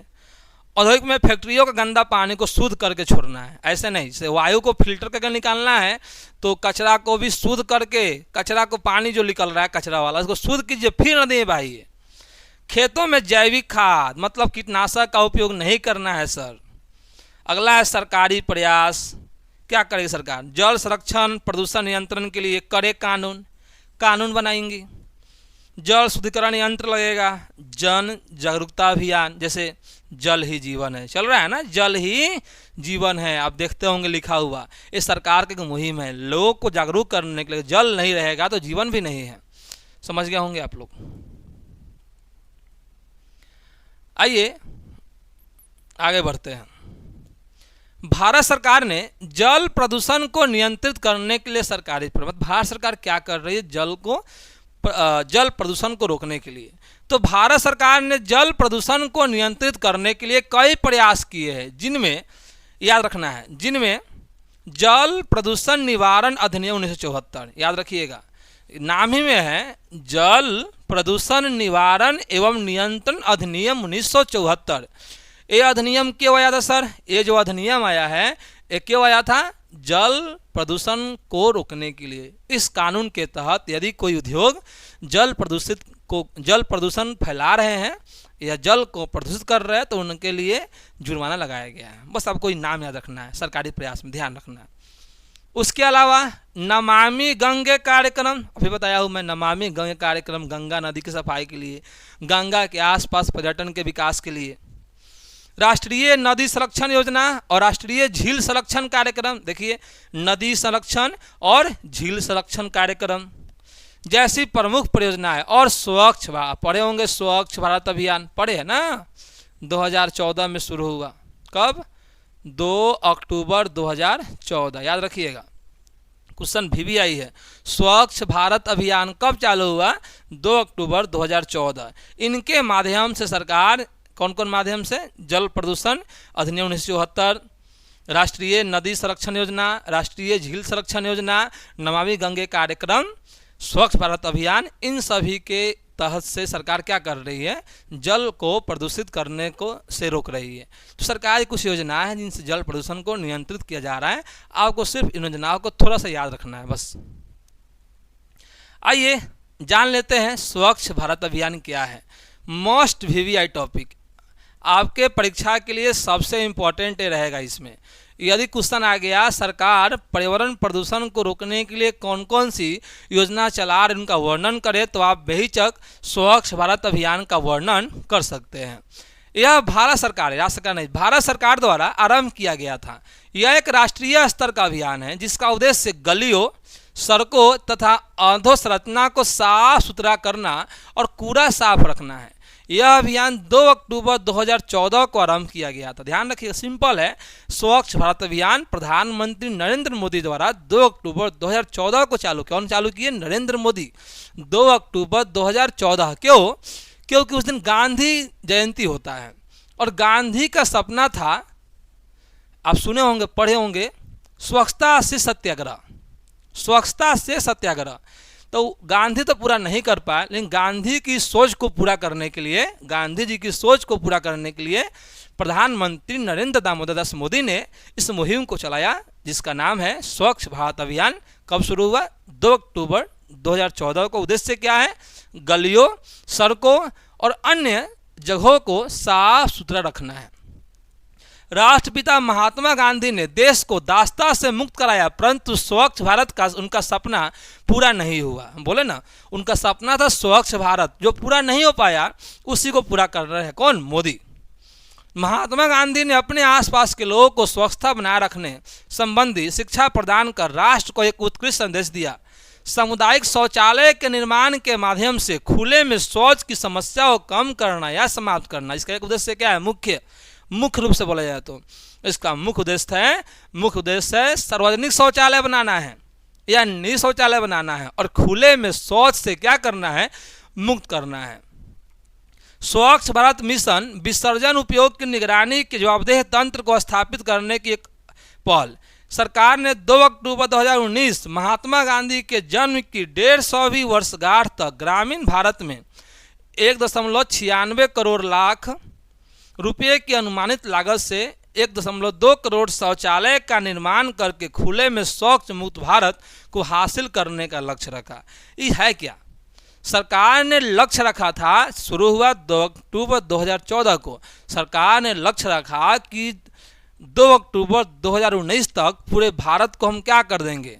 खुले शौच से मुक्त कर देंगे। मतलब ऐसा कोई भी गांव, ऐसा कोई भी टोला या ऐसा कोई भी एरिया नहीं होगा जहां शौचालय नहीं होगा। तो इसका उद्देश्य समझ गए। इसका मुख्य लक्ष्य क्या था? 2 अक्टूबर 2019, मतलब 5 साल, योजना 5 साल के लिए आता है ना, 5, ये आज भी चल रहा है। इसका मुख्य उद्देश्य था, पहला परम उद्देश्य कि 2 अक्टूबर 2014 तक 19 तक, मतलब गांधी की 150वीं जयंती, गांधी की 150वीं जयंती तक पूरे भारत को खुले में शौच से क्या करना है? मुक्त करना है। याद रखिएगा, खुले में जो शौच से मुक्त है ना, उसको नाम दिया गया ODF, ऑफेन डेफिनेशन फ्री। पढ़ेंगे आगे तो समझ में आ गया होगा। देख रहे हैं आप यहाँ पे मोदी जी क्या कर रहे हैं, साफ सफाई कर रहे हैं, है ना। इसमें कोई दिक्कत नहीं होगा, अच्छा टॉपिक है, आप इसको लिख लीजिएगा जरूर और एक बार देख लीजिए। अगला है national mission for clean Ganga, मतलब नमामि गंगे कार्यक्रम। ये सभी क्यों चालू किया गया है? इनको चालू करने का उद्देश्य है गंगा नदी की सफाई। नाम ही है नमामि गंगे, गंगे को नमस्कार, नमामि गंगे कार्यक्रम। तो आपसे पूछ सकता है नमामि गंगे कार्यक्रम का क्या उद्देश्य है? तो याद रखिएगा, नमामि गंगे कार्यक्रम का उद्देश्य क्या है। देखिए, तो नमामि गंगे कार्यक्रम एक एकीकृत संरक्षण मिशन है जिसे जून 2014 में, मतलब स्वच्छ भारत मिशन से पहले ही जून 2014 में केंद्र सरकार द्वारा प्रमुख कार्यक्रम के रूप में अनुमोदित किया गया था, जिसका बजट 20,000 करोड़। ध्यान रखिएगा, मतलब इस नमामि गंगे कार्यक्रम में सरकार ने कितना रुपया खर्च किया? सरकार ने खर्च किया 20,000 करोड़। और इसका उद्देश्य क्या है आपको पता है? उद्देश्य था गंगा नदी की साफ सफाई रखना। स्वच्छ भारत मिशन का उद्देश्य कुछ और है, उसका उद्देश्य क्या है? खुले में शौच से मुक्ति करना। और इसका उद्देश्य है गंगा नदी का साफ सफाई, जिसका उद्देश्य प्रदूषण में प्रभावी कमी, राष्ट्रीय गंगा नदी के संरक्षण और कार्यकल्प के दोहरे उद्देश्य को पूरा करना था। उद्देश्य अन्य में क्या है? देखिए, सीवरेज उपचार, जो देख रहे हैं आज की खुली हुई नालियाँ है, एग्जाम में आया हुआ क्वेश्चन इंपॉर्टेंट है। तो नमामि खाली गंगा नदी को साफ नहीं करना था, अन्य बहुत बड़ी योजना है। गंगा नदी का संरक्षण तो करना है, साथ में सीवेज उपचार, जहाँ जहाँ नालियाँ नहीं है नाली बनाना है। अवसंरचना, नदी तट विकास, नदी के आसपास के क्षेत्र का विकास करना है। नदी की सतह की सफाई, नदी के सतह प्लास्टिक है उसको साफ करना है। जैव विविधता, नदी के आसपास जैव विविधता मतलब पेड़ पौधे लगाने हैं। वनीकरण, वनों का विकास। जन जागरूकता, लोगों को बताना है कि गंगा नदी हमारे लिए उपयोगी है और इसे राष्ट्रीय नदी मानकर संरक्षित करें, साफ रखें। औद्योगिक अपशिष्ट निगरानी, उद्योग से कचरे निकल रहे हैं तो उसको रोकना है। अगला है गंगा ग्राम, हर एक क्षेत्र को गंगा नदी से क्या करना है? जोड़ना है, ताकि उनको स्वच्छ पानी मिल सके। तो गंगा ग्राम ध्यान रखिएगा।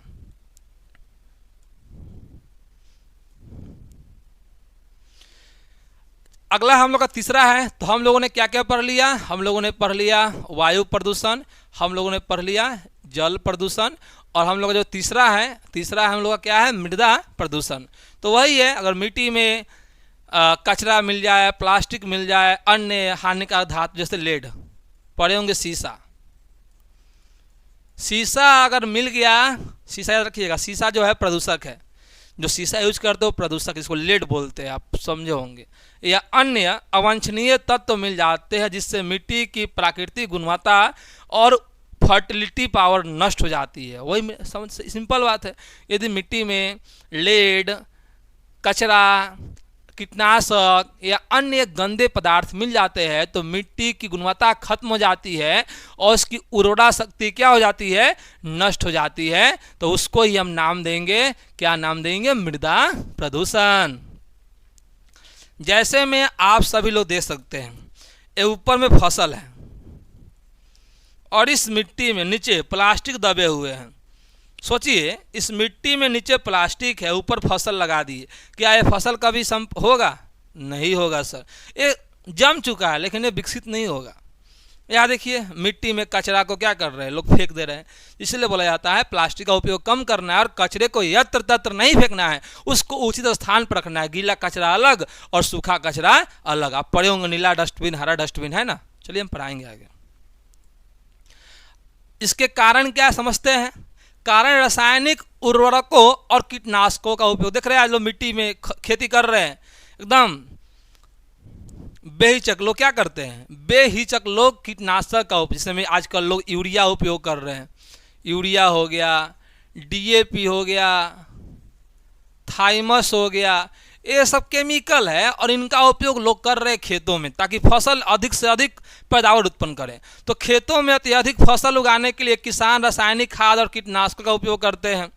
ये रसायन मिट्टी में जहर की तरह काम करते हैं और लंबे समय तक उसमें बने रहते हैं।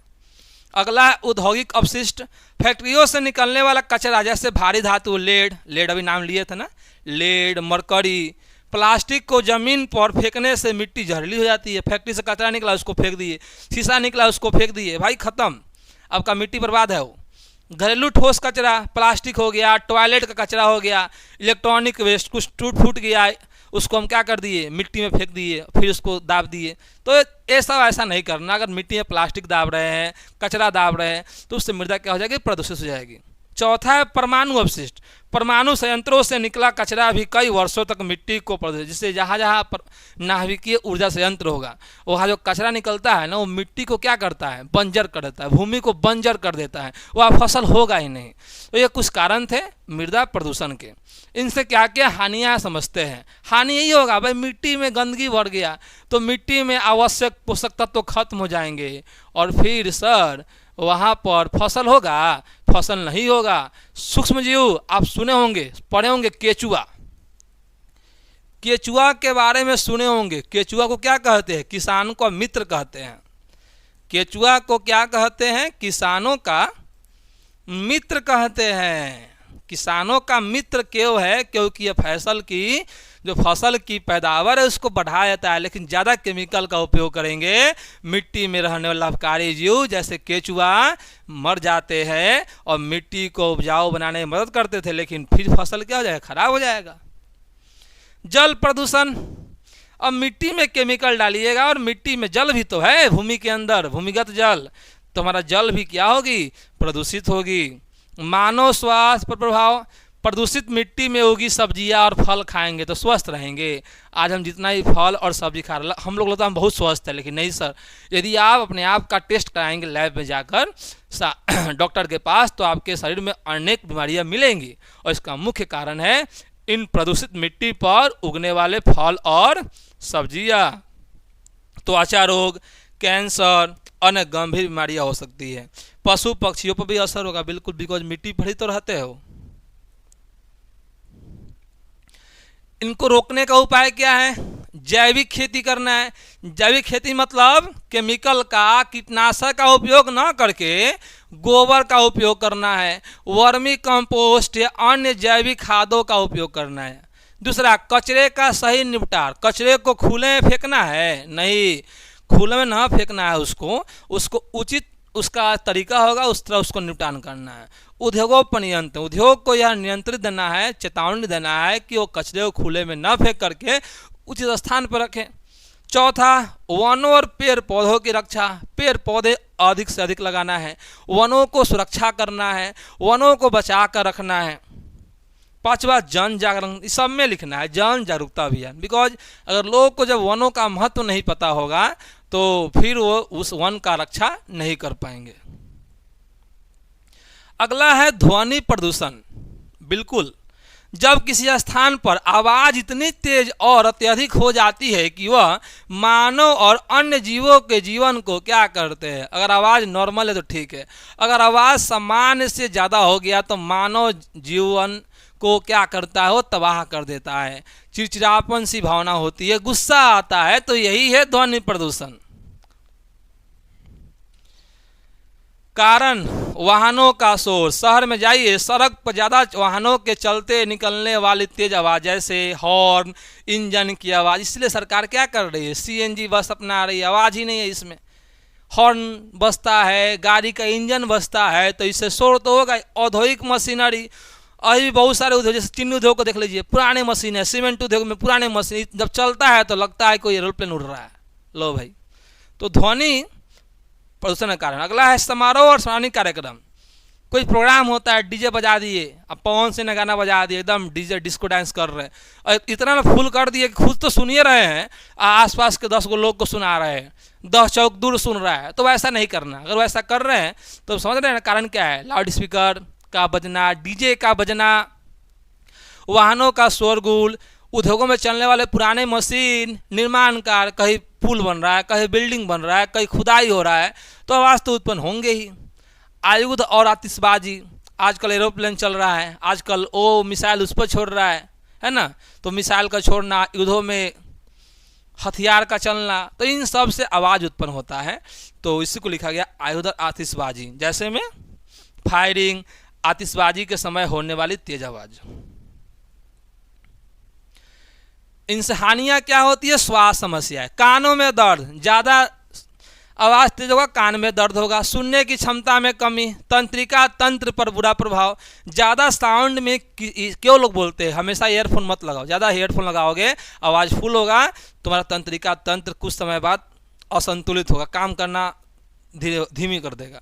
तनाव, टेंशन हो जाएगा। मानसिक विकार, देखिएगा नींद की कमी, ज़्यादा आवाज़ में नींद नहीं आएगा। थकान, सिर दर्द, ये सभी कारण है ध्वनि प्रदूषण का। मनोवैज्ञानिक प्रभाव, चिड़चिड़ापन, गुस्सा आएगा, चिंता, डिप्रेशन, कार्य दक्षता में कमी। शांति में अच्छा से पढ़ते हो, हल्ला गुल्ला होगा, पढ़ पाओगे नहीं। अगला है पशु पक्षी प्रभाव, उनके आवाज़ से दूर भागना, प्रजनन दर में कमी। जहाँ जहाँ ध्वनि प्रदूषण ज़्यादा होगा, पशु पक्षी उनको सुनकर क्या होंगे? भागने लगेंगे। पर्यावरणीय प्रभाव, शहरों में जीवन की गुणवत्ता गिरना, शांति भंग होना। देखिएगा शहर में हल्ला गुल्ला कितना होता है, और वहाँ के लोग थोड़ा चिड़चिड़ापन वाले होते हैं, कुछ कोई बोल दिया लगे बांस उठा के मारने उसको। इसको उपाय क्या है नियंत्रण करने का? देखिए वाहनों पर नियंत्रण, वैसे मेरा तो मानना है वैसे वाहनों का उपयोग करें जिनमें इंजन से आवाज़ उत्पन्न, जैसे में CNG बस का उपयोग, जी हाँ, इलेक्ट्रिक बस का उपयोग, इलेक्ट्रिक गाड़ियों का उपयोग करेंगे। औद्योगिक उपाय, उद्योगों में जो मशीन है उसमें साइलेंसर लगा देंगे, मतलब उद्योगों में जो मशीन है उसमें क्या करेंगे हम, देखो उद्योगों में ध्वनि अवशोषक उपकरण लगाए, शोरगुल फैलाने वाली मशीनों की आवाज़ सीमा निर्धारित करें। समारोह पर नियंत्रण, लाउड स्पीकर की आवाज़ को कानूनी सीमा में रखे, है भी कि ज़्यादा साउंड में नहीं बजाना है।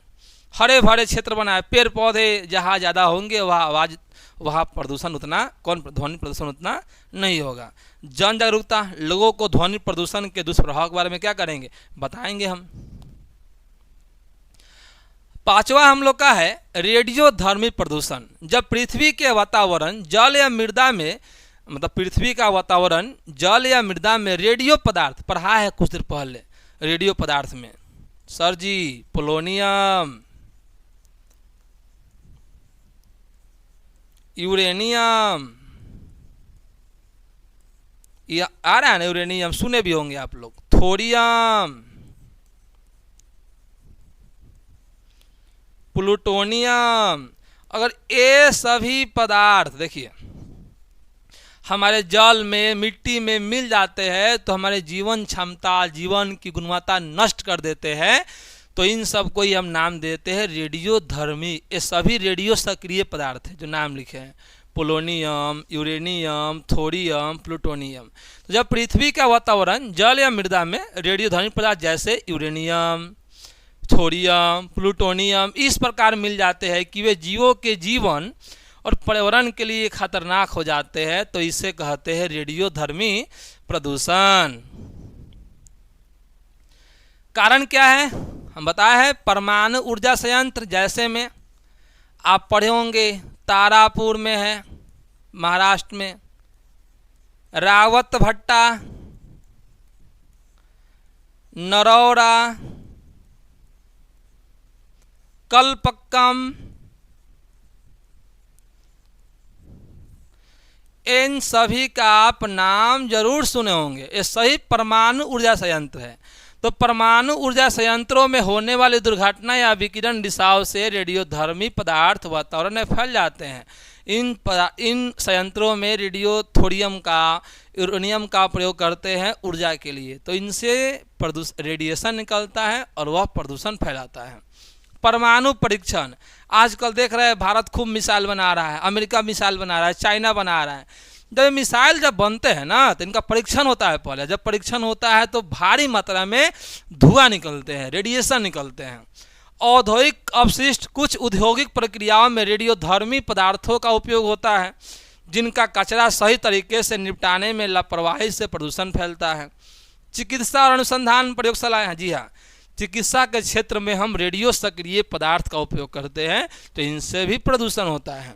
अगला है रेडियोधर्मी कचरा। परमाणु ऊर्जा संयंत्रों से निकलने वाला रेडियोधर्मी कचरा अगर सही तरीका से नहीं निपटान किया जाए तो उनसे प्रदूषण बढ़ने की संभावनाएं अधिक होती है। तो आशा है कि आपको यह टॉपिक समझ में आया होगा। क्या कारण समझ गए? परमाणु ऊर्जा संयंत्र, परमाणु परीक्षण, औद्योगिक अपशिष्ट, चिकित्सा और अनुसंधान में रेडियो सक्रिय पदार्थ का उपयोग, रेडियोधर्मी कचरा। प्रभाव स्वास्थ्य पर, पर्यावरण पर, जैव विविधता पर। प्रभाव तीन चीज पर ही पड़ता है, स्वास्थ्य पर, पर्यावरण पर और जैव विविधता पर। स्वास्थ्य पर क्या होगा? डीएनए, आप नाम सुने होंगे डीएनए। आप एक न्यूज़ सुने होंगे कुछ दिन पहले, मतलब आप पढ़े भी होंगे, द्वितीय विश्व युद्ध याद होगा आपको, 1939 से 1945 तक चल रहा था, है ना। प्रथम विश्व युद्ध 1914 से 1918 तक चला। इन दोनों विश्व युद्ध में परमाणु हमले किए गए और लाखों लोग ग्रसित हो गए। याद होगा 9 अगस्त और 6 अगस्त, याद है? जापान के दो शहर नागासाकी और हिरोशिमा पर 6 अगस्त 1945 और नागासाकी पर 9 अगस्त 1945 को अमेरिका ने क्या किया? एटम बम गिरा दिया। लो भाई, परमाणु बम गिरा दिया। तो वहाँ के लोग जो जन्म लिए ना, और लंगड़े लूल्हे जन्म लिए। मतलब रेडियो सक्रिय प्रदूषण का प्रभाव कहाँ पड़ता है? डीएनए पर। और डीएनए में गड़बड़ी हुआ तो बच्चा लंगड़ा, लूल्हा, बता, कान से बहिर, गूंगा जन्म लेता है। तो ध्यान रखिएगा, बड़ी खतरनाक होता है। सबसे खतरनाक प्रदूषण कौन सा है? यही है, रेडियोधर्मी। इसीलिए कोई भी देश किसी पर जल्दी अटैक करता है, परमाणु हमला, ये मिसाइल अटैक नहीं, एगो एटम बम वाला अटैक अलग होता है। अगर वो अटैक हो गया तो आपके भी देश में आने वाले 50 साल तक लोग लंगड़ा लूल्हा यही जन्म लेते रहेंगे। कैंसर, जन्मजात विकृतियाँ, मतलब देखते हैं लंगड़ा हो गया, गूंगा हो गया जन्म से ही। इसका मुख्य कारण क्या है? रेडियो सक्रिय प्रदूषण। बीमारियां हो जाती है, विकिरण से त्वचा जलना। जहाँ परमाणु परीक्षण होता है वहाँ गर्मी है ज़्यादा होगा, विकिरण से त्वचा जल जाएगा, बाल झड़ेंगे, शरीर के अंगों का खराब होना, कभी कभी लोगों की मृत्यु भी हो जाती है। अगला है पर्यावरण। जलीय और स्थलीय जीवों का जीवन संकट में पड़ता है। कैसे सर? जब पर्यावरणीय परीक्षण होता है, नाभिकीय परीक्षण जब होता है, तो कोई सैटेलाइट लॉन्च हुआ, सैटेलाइट जाता है ऊपर और उसके जो अवशिष्ट होते हैं कहाँ गिरते हैं? नदी में। देखे होंगे नदी में गिरता है अवशिष्ट उसके, तो जलीय जीव को हानि पहुंचता है। जैव विविधता, ये तो पता ही है, रेडिएशन होगा तो हमारा पर्यावरण क्या हो जाएगा? असंतुलित हो जाएगा, पेड़ पौधे नष्ट हो जाएंगे, जीव जंतु की कमी हो जाएगी। उपाय क्या है सर? परमाणु संयंत्रों की सुरक्षा। संयंत्रों में उच्च स्तरीय सुरक्षा उपाय अपनाएं ताकि विकिरण रिसाव न हो। अभी ऐसा कोई उपकरण नहीं आया है, मतलब तक जो ही परमाणु उपकरण हम यूज कर रहे हैं उसमें वैसा इक्विपमेंट, औजार लगाना है जिससे इसकी मात्रा क्या हो जाए? कम हो जाए। परमाणु परीक्षण पर रोक। अब दिन रोज के रोज परमाणु परीक्षण कर रहे हैं तो इस पर रोक लगाइए, है ना, रोक लगाइए। रेडियोधर्मी कचरे को निपटान। अगर कहीं से कचरा निकल रहा है यूरेनियम थोरियम के बाद, उसका निपटान कीजिए, यानी कि छोड़ दीजिए। छोड़िएगा तो प्रदूषण बढ़ेगा। सावधानी पूर्वक उपयोग। चिकित्सा के क्षेत्र में अनुसंधान के, बोले ना, चिकित्सा के क्षेत्र में अनुसंधान के क्षेत्र में इनका उपयोग होता है, तो उपयोग करना है सावधानी पूर्वक। जन जागरूकता अभियान वही है, फिर लोग जागरूक कीजिए, बताइए कि रेडियोधर्मी प्रदूषण के क्या क्या खतरे हैं और सुरक्षा के लिए आप क्या क्या कर सकते हैं। लास्ट हम लोग का 2-3 टॉपिक और बच गया। ग्लोबल वार्मिंग थोड़ा बढ़िया से हम पढ़ेंगे। कुछ देर पहले बात किए हैं, अगर पृथ्वी का तापमान औसत से ज़्यादा हो गया तो उसको हम क्या बोलते हैं? Global warming. तो ग्लोबल वार्मिंग का अर्थ है पृथ्वी के वातावरण का औसत तापमान धीरे धीरे बढ़ते जाना। लिखा है ना, पृथ्वी के वातावरण का औसत तापमान धीरे धीरे बढ़ते जाना ही कहलाता है ग्लोबल। तो पृथ्वी के औसत तापमान का धीरे धीरे बढ़ना ही क्या कहलाता है? ग्लोबल वार्मिंग कहलाता है। इसको हिंदी में हम नाम देते हैं वैश्विक तापमान। हिंदी में क्या नाम देते हैं मेरे भाई? इसका हिंदी में नाम है वैश्विक तापमान, और इंग्लिश में इसको हम बोलते हैं ग्लोबल वार्मिंग। तो पृथ्वी की पर्यावरण का तापमान औसत से धीरे धीरे बढ़ता है, तो इसी को हम नाम देंगे ग्लोबल वार्मिंग। यह मुख्य रूप से green house gas CO2, CH4N2, ध्यान रखेंगे, यह मुख्य रूप से CO2, CH4N2 के कारण होता है, जो सूर्य की गर्मी को धरती के पास रोक लेती है। देखो क्या होता है, आपको थोड़ा सा हम बताते हैं। ये हमारा क्या है? ये अर्थ है, ये हमारा पृथ्वी की सतह है, मान लो। देखिए गर्मी कैसे होता है, ये अर्थ सरफेस है, और थोड़ा सा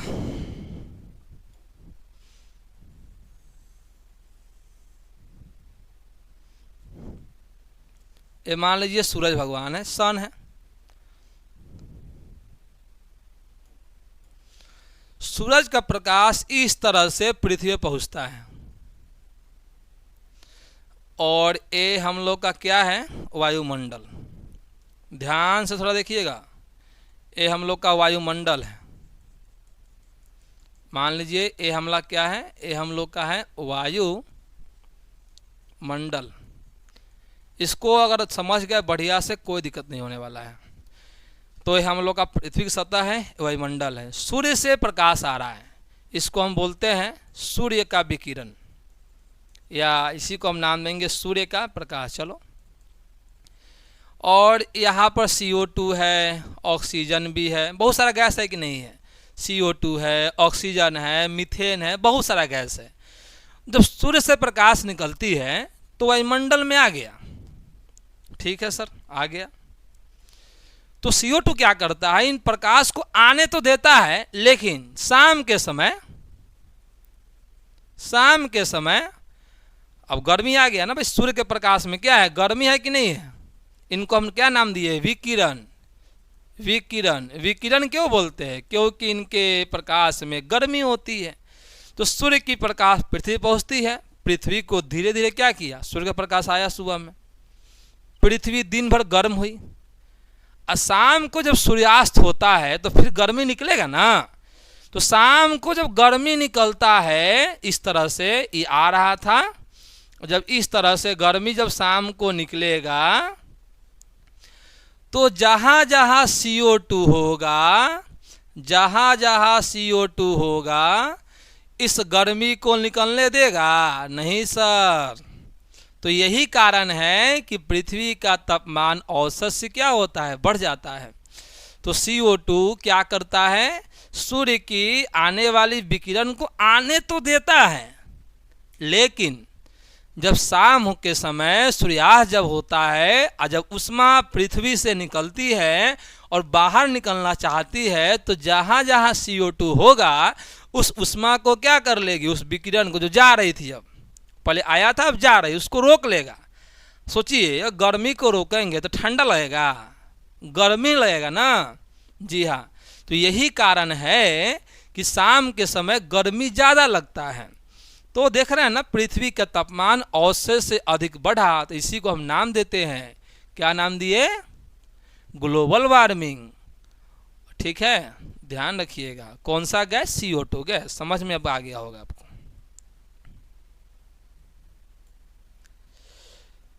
चलिए, क्या कारण है? देखिए, जीवाश्म ईंधन का जलना। कोयला जलाइएगा, पेट्रोल जलाइएगा, डीजल जलाइएगा, तो भाई साहब CO2 निकलेगा, CO निकलेगा, खत्म। औद्योगिक क्रांति और कारखाने से गैस, कारखाना से भी गैस निकल रहा था, अभी बात किए थे कि सर कारखाने से जो गैस निकल रहा है NO2, SO2, ये सब भी गर्मी बढ़ा देता है। कृषि गतिविधि, गाय का जो गोबर होता है, ध्यान रखिएगा, गोबर में जो गैस निकलता है उसका नाम है CH4 मतलब मेथेन। एग्जाम में क्वेश्चन आयल भी है, गोबर में से कौन सा गैस निकलता है? तो आपका उत्तर होगा मेथेन। तो मेथेन भी ग्लोबल वार्मिंग में जिम्मेदार है। ठीक है, आइए, समझ में आया होगा।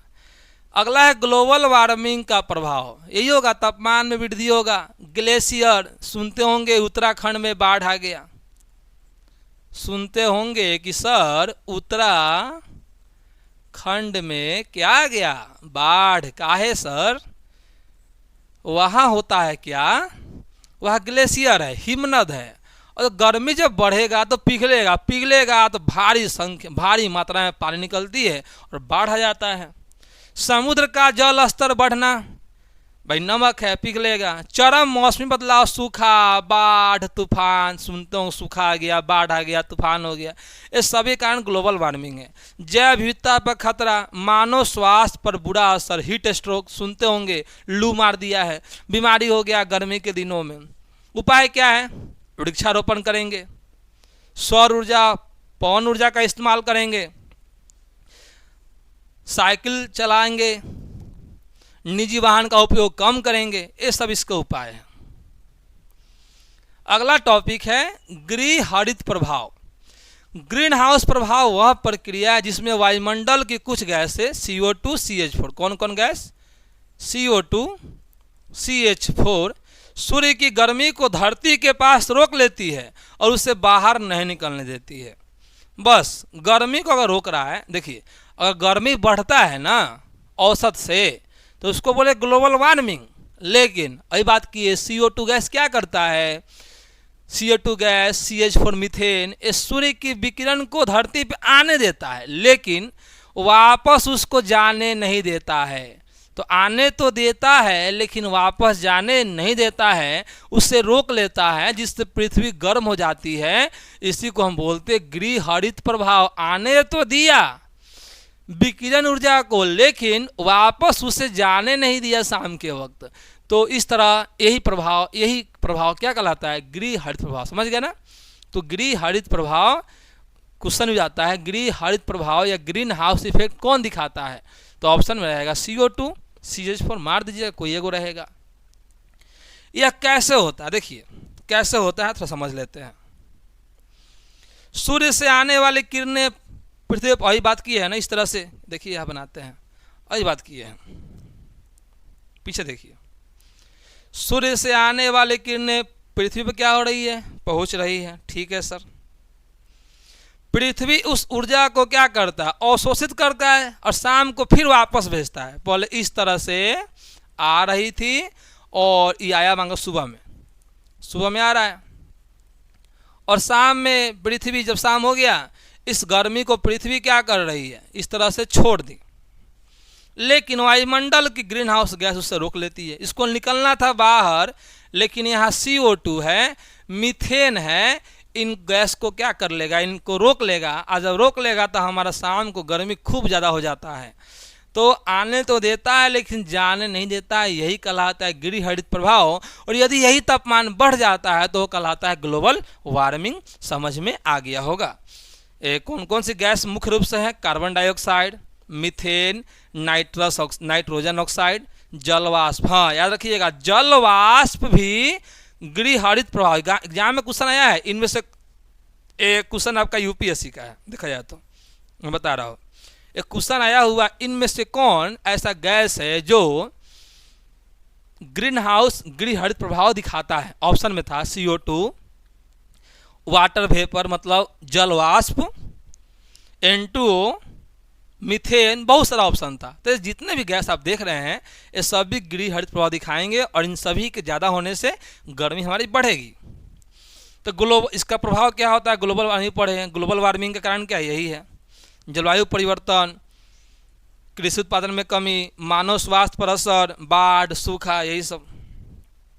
देखिए यही ना है, देखिए ये सूर्य है, यहाँ से क्या हो रहा है, इस तरह से विकिरण इस तरह से धरती पे आ रहा था और पुनः देख रहे हैं शाम के समय इस तरह से यहाँ से क्या हो रहा है, निकल रहा है। लेकिन यहाँ पर परत किसका है, CO2 का है, इसको जाने ही नहीं दे रहा है। यहाँ परत है CO2 का, इसको वापस क्या कर रहा है, नहीं, तो वापस जब नहीं जाने देगा तो फिर ही कहाँ, धरती पर ना आएगा। और जब धरती पर आएगा ये जो रेडिएशन है धरती पे आएगा तो हमारी गर्मी बढ़ जाएगी। आपको समझ में आ गया होगा ये वाला टॉपिक। अगला है अम्ल वर्षा, last topic of the day, अम्ल वर्षा। पढ़ाया था कुछ देर पहले कि उद्योग से दो तरह गैस निकलते हैं, एक निकलता है NO2, एक निकलता है SO2। तो अम्ल वर्षा में यही दो गैस इंपॉर्टेंट है, NO2 और एक है सर SO2, आप देख पा रहे हैं। तो जब वातावरण में उपस्थित सल्फर डाइऑक्साइड और नाइट्रोजन ऑक्साइड पानी के साथ मिलकर तेजाब जैसी वर्षा बनाते हैं तो उसे अम्ल वर्षा कहते हैं। बिल्कुल सही है, उद्योगों से निकलने वाले नाइट्रोजन ऑक्साइड और सल्फर डाइऑक्साइड जब पानी के साथ मिलते हैं तो तेजाब वाली वर्षा होती है, अम्ल वाली वर्षा होती है, उसी को हम बोलते हैं कौन सा, अम्ल वर्षा। तो क्वेश्चन एग्जाम में आया हुआ है, क्वेश्चन एग्जाम में आया है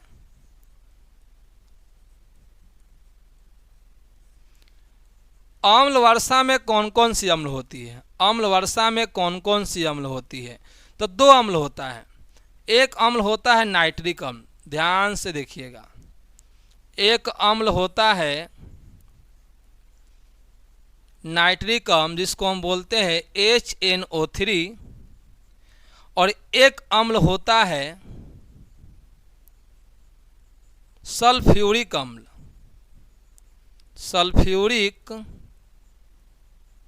अम्ल जिसको हम बोलते हैं H2SO4। ठीक, अगर नाइट्रोजन अगर N2 मिल गया तो HNO3 और अगर SO2 मिल गया तो H2SO4। तो आसान है इसको याद रखना। कारण क्या है, कोयला का जलाना, तेल और गैस का जलना, वाहनों से निकलना नाइट्रोजन ऑक्साइड, जंगल में आग लगी, बोले जंगल में आग लगा था लॉस एंजल्स में, ज्वालामुखी फटता है, चल इंडोनेशिया में, प्रभाव क्या होगा, वही होगा, फसल नुकसान हो जाएंगे। ऐतिहासिक इमारतें क्षतिग्रस्त, जैसे ताजमहल, ताजमहल धीरे धीरे काला हो रहा है, एग्जाम में आया हो क्वेश्चन है, ताजमहल के काले होने का मुख्य कारण क्या है, अम्ल वर्षा। अगर कोई स्मारक है, भवन है, धीरे धीरे काला हो रहा है, समझो उसका प्रभाव क्या है, अम्ल वर्षा। झील अम्लीय हो जाती है, नदियाँ अम्लीय हो जाती है तो जलीय जीव नष्ट हो जाएंगे, मनुष्यों में त्वचा रोग हो जाएगा, खुजली हो जाएगा, त्वचा कैंसर हो जाएगा। तो ये सभी कारण हैं अम्ल वर्षा के होने वाले हानि हैं। तो हम लोगों को प्रदूषण में इतना ही पढ़ना था। तो यह क्लास आपको बहुत बढ़िया लगा होगा, हमने फुल डिटेल में बढ़िया से समझाया है। बस शुरू में थोड़ा बताया हूँ मैं, पर्यावरण जो है दो शब्द, परि प्लस आवरण। परि मतलब होता है परिवेश और आवरण मतलब होता है ढका हुआ। बस उसको थोड़ा सा क्या करना है, याद रखना है। तो जो हम लोग का अगला चैप्टर होगा, चैप्टर नंबर 4, उस चैप्टर में हम पढ़ने वाले हैं ग्रामीण स्वच्छता। क्या पढ़ने वाले हैं, ग्रामीण स्वच्छता, और बहुत ही बढ़िया चैप्टर है। तो चलिए मिलते हैं अगले क्लास में। Thank you so much. Always smile, don't worry, be happy. और इस तरह से आप मेहनत करते रहिए और आप सफलता ज़रूर मिलेगी आपको। धन्यवाद। और कमेंट करके ज़रूर बताइएगा ये क्लास आपको कैसा लगा।